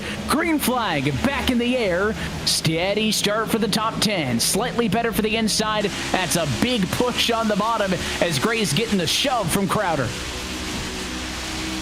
Hard work to try and get this line going as fast as possible. Swank right up on the wheel. He's been towards the mid to backpack and bumped a couple inches tonight. First time with an opportunity here as Crowder said he'd eventually find his way up to the middle. He just found it coming at 10 laps to go, and he's got Holmes moving to work with him.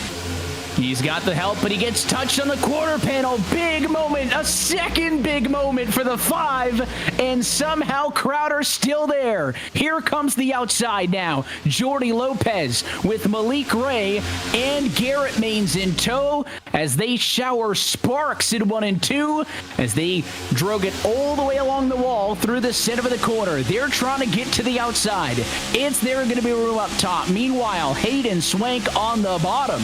Second car in line, trying to give a push to Wyatt Gray.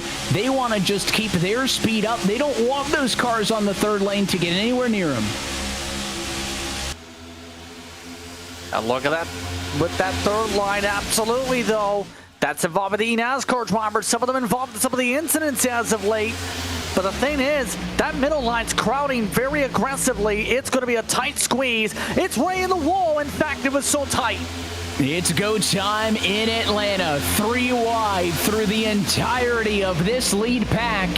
Can they possibly make this last for the 8 laps that are still to go in this Omega Cup Fall Bowl? Crowder clear for the race lead. 2 wide for 2 rows behind him, then 3 wide for everybody else on back. There were 27 cars within 1 second of the lead the last time by the start-finish line. Crowder cannot block the bottom. Here comes Gray to the inside. Where does Timothy Holmes go? Does he push the car in front, or does he go to the outside? He'll stay in line for the moment. Whew, man, you can throw a blanket over the entire field. They are all right there. I have no clue how nobody. I don't even want to speak on it. Just, this is crazy.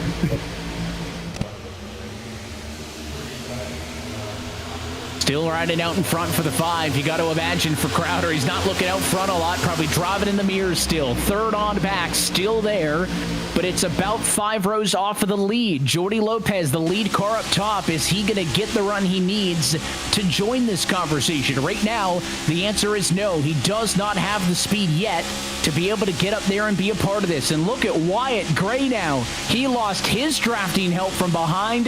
He also lost several car lengths down the back straightaway, meaning the inside has now a 2-car length advantage. Holmes is second. Crowder the leader. 5 laps to go in Atlanta. Wow, we saw a car get pushed all the way to the inside, but luckily nothing crazy happened. I think we are seeing crazy happen with these lane changes and these blocks here. How about Miles? He's been so up on the wheel this entire night. Every time we look at him, he's just about on top of it. He's got a chance to go for the lead here, but right now Crowder's just got almost too big of a cushion on the outside. Yeah, he's got a big gap, and here's going to come a big run for Timothy Holmes. He'll get a good square shot into the bumper. That's good news for Crowder because it evens it up. But how about Steven Miles on the bottom? Has not led a lap yet in this race, and he's right there side by side trying to get the win. Cody Harris, 3rd in line. Here's his perspective. Does he stay true, or does he think about going to a 3rd and outermost lane? Going to be 3 wide and trouble behind. Spinning, wrecking across the start-finish line. This is going to send us to overtime. This is going to be wild. I thought they might. At first, I didn't think they were going to get to the end. And then I was like, you know what? They might get to the end. And then the wreck happens.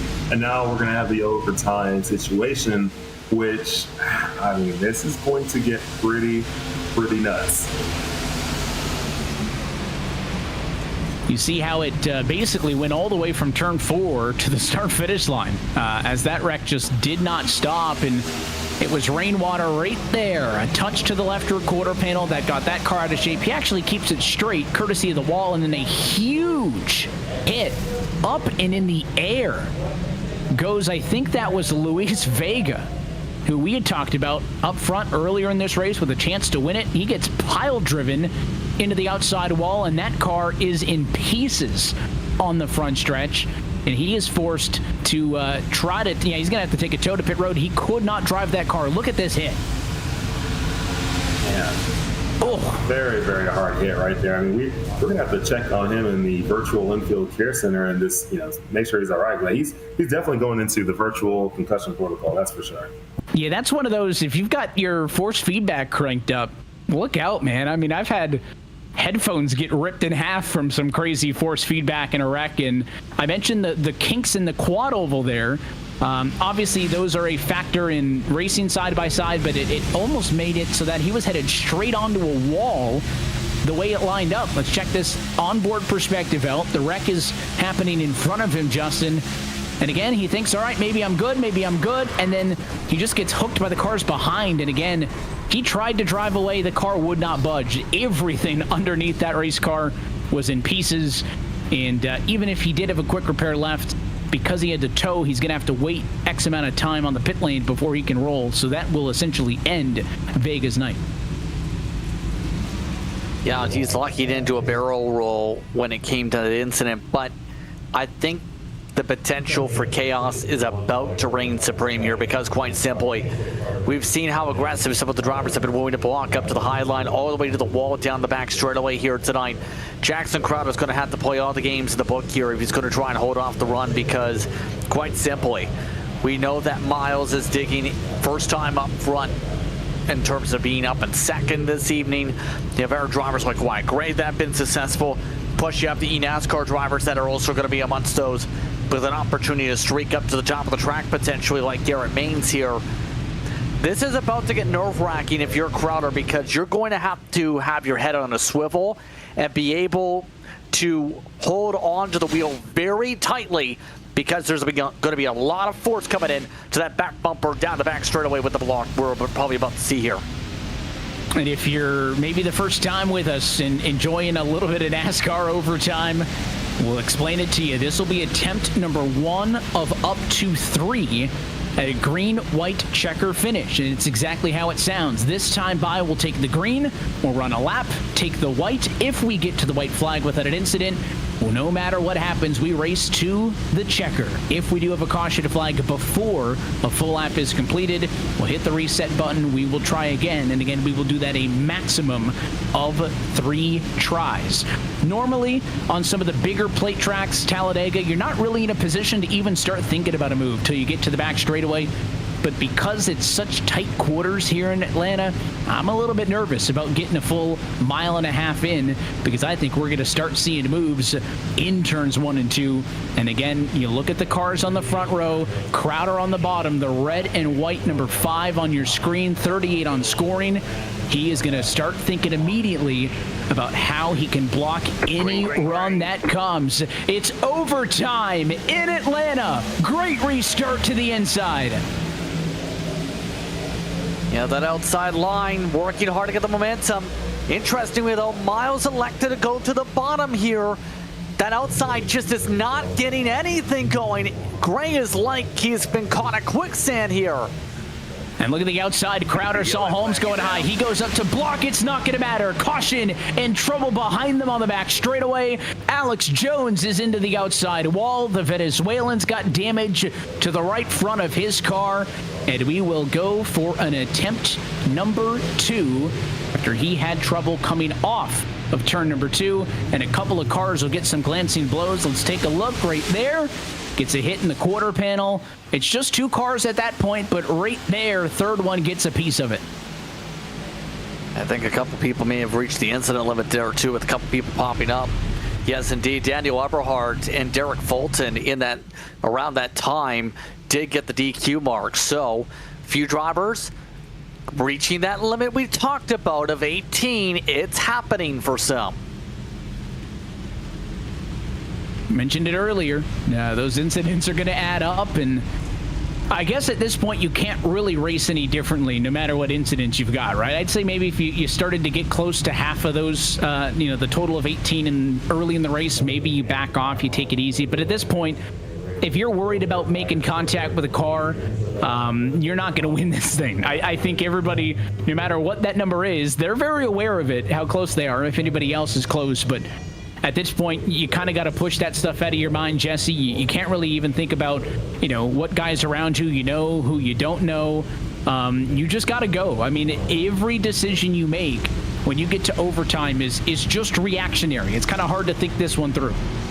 Yeah, it's just go time now. I mean, there really isn't a lot more strategy because there isn't a lot more time. It's just go time, and be smart on how you do it, right? I think throwing crazy blocks will definitely get you knocked out of the race, but just being smart, following where the least path of resistance is, that's what you got to do. If you want to win, follow the least path of resistance, and you'll get there. But if you try to just bulldoze over people, unfortunately, it's probably going to end your day and somebody else's day.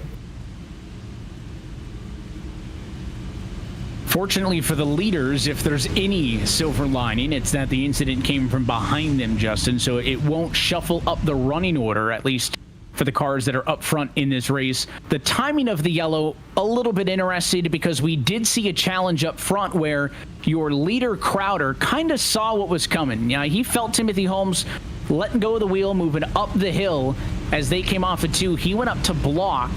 That allowed Miles to go to the inside, but the caution flag came out before Miles pulled alongside Holmes. So if that caution came 5 seconds later, you may be looking at Miles in second, Holmes in third. It may seem insignificant, but that's the difference between being on the outside or the second car in line on the bottom. And when it's such a short sprint to the end, that positioning could mean everything. It truly could here, especially if you want to be able to set yourself up for a chance to win the race here. But for a lot of these drivers here, it's now going to be, can you get the run? Can you time it up?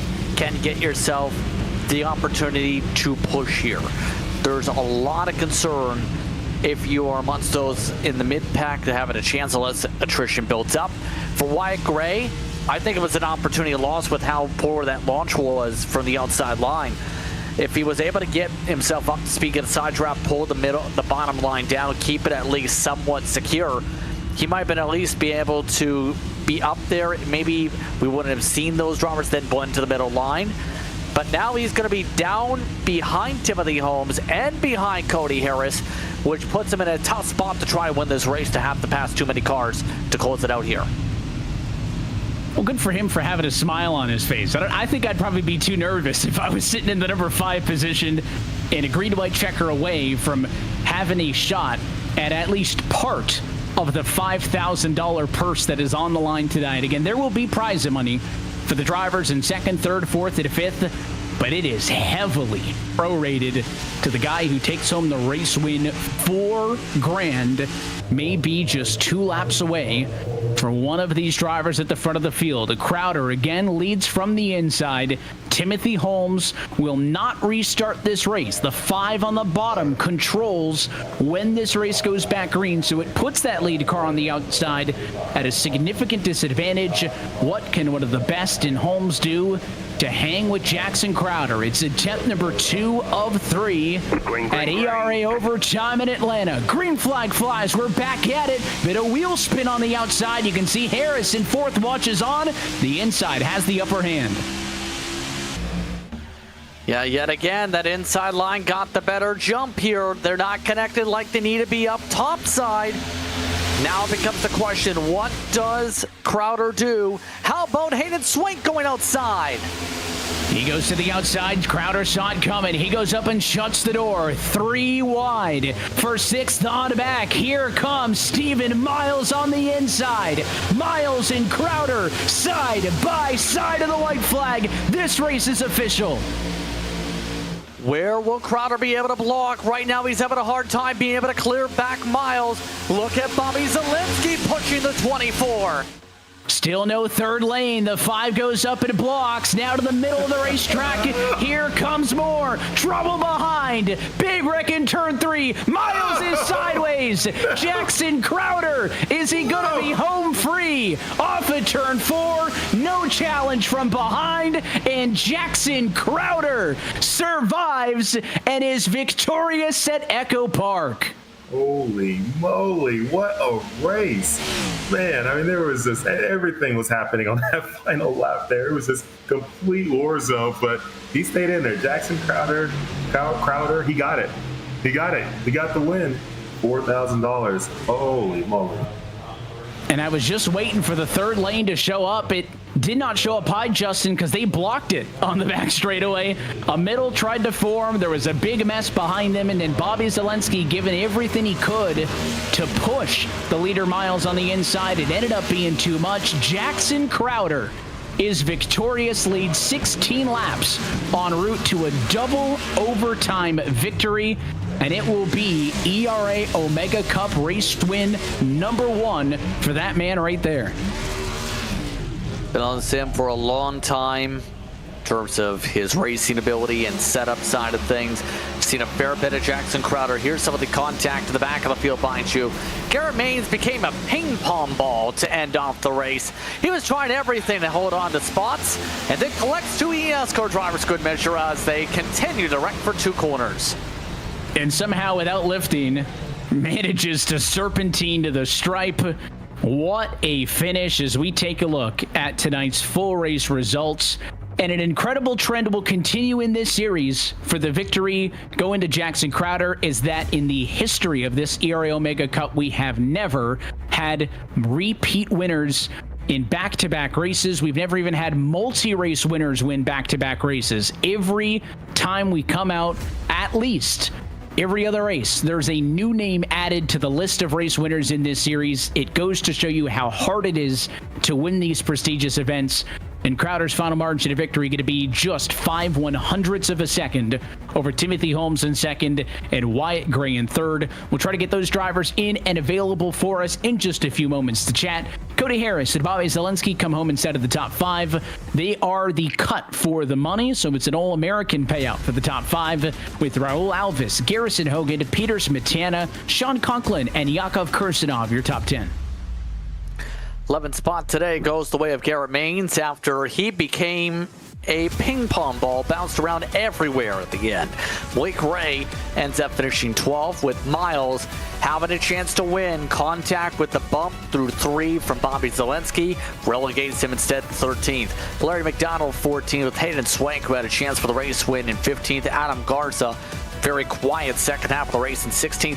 Logan Clampett down in 17th with Alex Jones 18th. Aaron Mack and Jacob Smetana, the top 20. Continue it on through. Jordy Lopez ends up 21st in this race. He was somebody who started up front in the conversation. Alex Thurber in 22nd. Matt Busa, bit of a quiet night. Appeared at times, couldn't put the full one together. He's ahead of Chris Wetz and Daryl Young, who round out your top 25. Andre Castro is a P26 with Chase Swank in 27th. Cole Larson, 28th. Michael Prince, 29th. And Noah Rainwater had an incident early, dropped to the back, and then almost made it all the way back up front until another late race one got him. He'll be P30. 31st, Henry Wyndham, 1 lap down. Then the 36th, David Herschel down 32nd. Luis Vega at one point was up towards the front. He finishes 33rd, 3 laps down. Derek Fulton and Daniel Eberhard reached the DQ limit with Jeff Merck as well. Dylan Jones finishes 37th. Then Jason Rajkok in 38th. DeAndre Kane and Dylan Alt round out your starters today. 40 making the grid, remember. It's a look top to bottom at tonight's full race results. And remember, those 40 had to make it in earlier tonight in knockout qualifying, where 52 drivers attempted to make this race. Only 40 made the cut, only 5 made the money, and only 1 is the winner. Let's head down to Victory Lane and get a word with tonight's race winner. Jesse, and I'll let you kick it off. Let's get a word with a first-time Omega Cup winner. It's Jackson Crowder. Man, Mr. Crowder, how does it feel? I mean, you got quite a bit of money coming your way. I mean, how was that ending right there? I mean, I know you were fighting just to hang on to it there, just to stay in it in the hope that nobody was going to take you out. What was your thoughts going into that last lap? Yeah, I mean, me and Tim are good buddies. We're real life buddies. I mean, we were talking through that. We were in Discord together. I knew he was going to stick to me. I just didn't know with the people on fresh tires. You know, we were really on edge there, 7-lap old tires. I didn't know if somebody really made a move on us. I didn't know if we'd be able to hold it. It was pretty loose there in the lead, and I know he was plowing behind me. It was kind of hard for him to stay on my bumper. So that was the main thing we were worried about, was just that big run coming.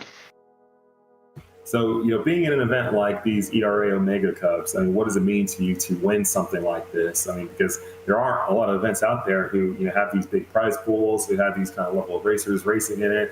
What's something like this mean to you? Yeah, it's pretty cool. I've ran these before. I think I actually ran the first one y'all ever did at Nashville. Retsoff won it. I ran second in that one. And I think I ran third or fourth at Talladega one not too long ago, or not long after that. But I kind of haven't ran these in a little while. So obviously, you know, I think I got 1,000 for Nashville. 4,000 is awfully quite a big difference there. Yeah, it definitely is a big difference for sure. But I mean, it's awesome. You know, I mean, you've been coming back and running these events, and that's what it's about. It's about, you know, going and running the ones that you want, right? Some people run every one of them. Some people just want to run a couple. But you jump into the right one. I mean, this is it. Atlanta, you came out and showed out, and now you won. So I mean, for someone like you, you know, with that kind of money, I mean, what do you do with it, right? Are you gonna, it's for Christmas money? What are you gonna do with it? Yeah, I don't know. It's actually funny you say that. I actually thought about it last night. I was online looking at a bunch of expensive jackets, being that, you know, winter's coming out, and I was looking in my closet. I really don't have anything, so probably buy a couple of jackets, get a couple of nice things. But you know, I mean, $4,000 is cool and all of this. You know, probably invest some of it. You know, make it a little bit more than what it is. Hey, that's very, very smart. That's awesome. Well, you know, thank you so much for competing in the events, and you know, great job on winning this one, especially a tough one like this where anybody could have jumped up there and took that win. And you ended up hanging out right there at the end. You were in the right spot at the right time, and you took it all. So good job. Good job. I appreciate it. Thank you. And as I give a shout out real quick, I definitely could have won this without Timothy Holmes right there and staying committed to me. So I definitely got to think a lot of this for him. It wouldn't have happened without him. Awesome stuff. That's your race winner tonight. Big congratulations to Jackson Crowder, who adds his name to the list of race winners here in the ERA Omega Cup. And well, he mentioned a shout out to Timothy Holmes. Let's talk with the driver who came home in second position in this one. Timothy, you got the second most laps led out of anybody. It'll end in a P2, but what a night nonetheless for you. Yeah, man. It was definitely stressful. At one point, I thought I was done whenever Jordy got spun early on. I thought I was in that one pretty good, but ended up getting out of it, and I felt like I did a pretty good job staying up front all race. And me and Jackson are pretty close buddies, and once he got up there, I kind of had somebody to work with, so it made it a lot easier. And yeah, I just stuck with him right there at the end, and it worked out. Was the intent to stick with him the whole way, or was that a turn 3 and 4 decision? Because you guys went way up the hill coming off of 2. Was that you trying to go high and him throwing the block, or was that you chasing him up the hill? Nah, I had even told him before the green white checkered right there, wherever he was at, I was with him, because it's hard to win one of these things by yourself. So yeah, I told him I was going to stay committed to him, and I just followed him, and it worked out. I don't know if you heard him chatting with us a minute ago, but he gave you a lot of credit for helping him out in that one. Obviously, you had a lot of success in this race, right? You start up front, you lead a ton of laps. We've done a lot of Dega and Daytona events here in the Omega Cup before, but nothing with this new Atlanta. We've had it for a couple of years now on the sim, so it's not new to you guys on the track, but new to this series, and it seemed like handling was a huge point of contention tonight. How did this race play out compared to what your expectations were? Yeah, I can't lie. The tire wear was a lot bigger than I expected it to be. Right there on that long run that we got at the end of it, I could hardly keep up with the guy leading the lane I was in, just because I was getting really tight behind him. And even when I was in the lead a lot, I was getting really loose. So tire wear was definitely a big factor, and that really played a big decision at the end right there. I I wanted to pit, and I talked to Jackson, and he thought we should stay out, so we decided to do that. And I really did not think it was going to work out, but ended up working out pretty good. We'll let you get out of here, and you've got some prize money coming your way, courtesy of the P2 finish tonight. It'll be $500 headed your way. But what we got you? Anybody want to say hi and thanks to? Just thanks to Jackson right there for working with me. That's about it. Thank you. We appreciate it. It's Timothy Holmes, P2 tonight in Atlanta. And again, we'll set a career best, we'll call it, for him in this Omega Cup. Third step of the podium goes to Wyatt Gray. Also had a great night, led 15 laps en route to the podium. And Justin, you're going to get a word with him now. Yes, indeed, here as things get lined up. Wyatt, talk us through your emotions in those final stages, because you're in position in the lead for a long while tonight. You led 15 laps. Talk us through those final laps, though, in your factory setups machine.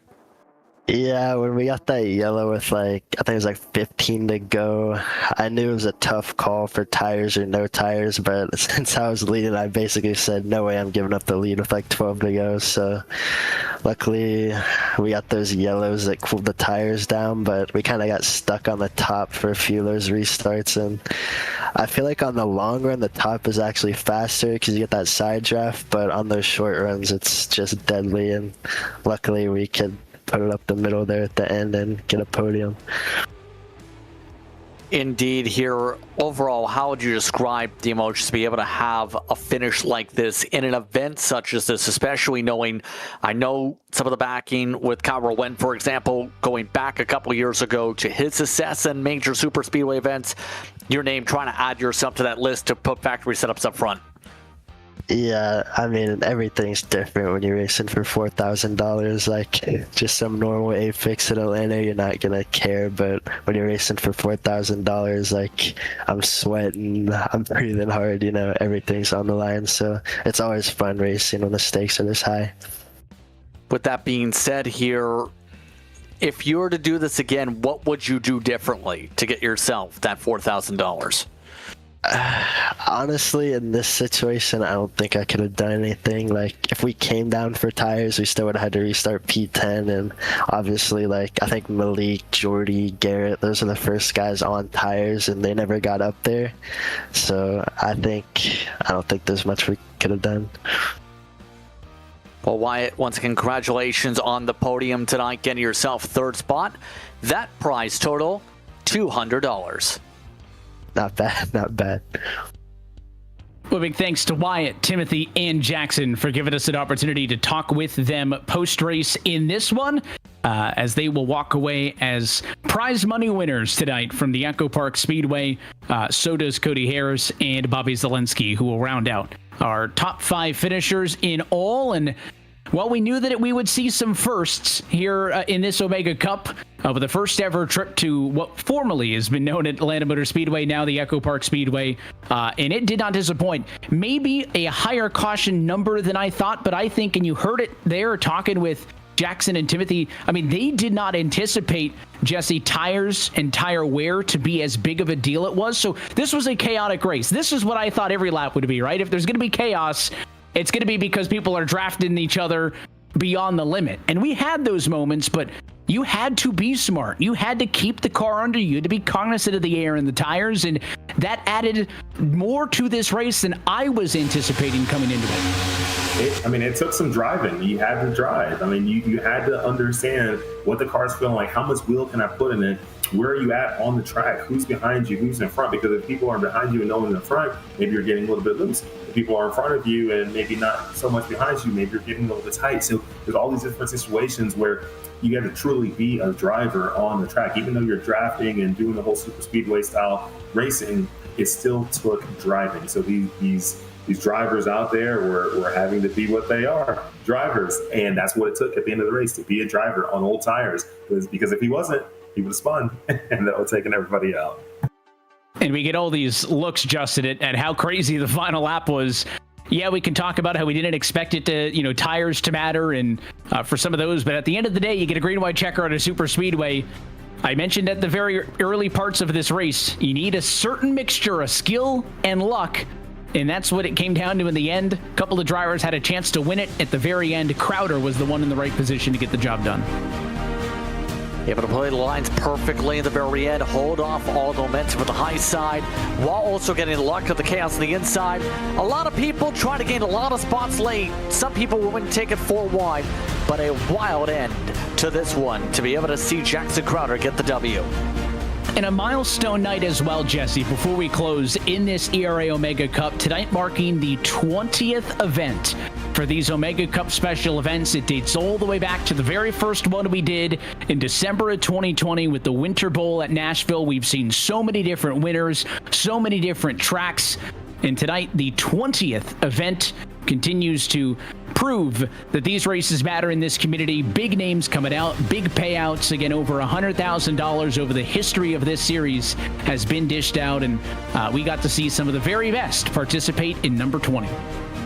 Yeah, it's pretty awesome to see how long, how far this whole thing has come. And yeah, we're in the year 5, and over 20 events we've run, and we've run on multiple platforms for multiple games. But to see this one, still growing strong, it's been great. And we look forward to future stuff. We look forward to continuing to advance how we're doing it and make it better. And yeah, we just want to thank all of the participants who participate, and all the folks who are watching who want to participate. You have a shot, come in, come race. Yep. Go to www.eragaming.gg. Head to the website, get signed up and become a member so that you can compete for the prize money. And even if you're not a paying member, you can still come compete. You just won't be able to win the prize money. But if you want to win that money, become a paid member, get that speed pass through Channel 3. So Channel 3 is our partner with these events, and they help us get everything organized with our members and communicate to our members. So reach out. If you're interested in being in the events, reach out and let's get you part of the group so that you can come in and race. And even if you don't finish first your first event, hey, you never know. One day could be your opportunity and you could win, and it'll be a sweet, sweet victory. And who knows, Winter Bowl probably coming up soon, so it's never too late. Jump in, get in on the action, and to be a part of this the next time we do it. Again, that's eragaming.gg. You can get to the Channel 3 site from there, or you can just go directly to Channel 3, that's the number 3.gg/ERA, and get on track and to be a part of it the next time we do it. We look forward to the next 20. But until then, that is going to be it for us here tonight from Atlanta. On behalf of our entire team at Race Spot TV, iRacing, and your broadcast crew tonight, for Jesse Wuji and the entire group at the ERA who organizes this, for our producer Hugo Luis, for Justin Prince, and myself, Evan Pasoko, want to say thanks for tuning in, and congratulations to another first-time Omega Cup winner, Jackson Crowder, victorious here tonight at the Echo Park Speedway.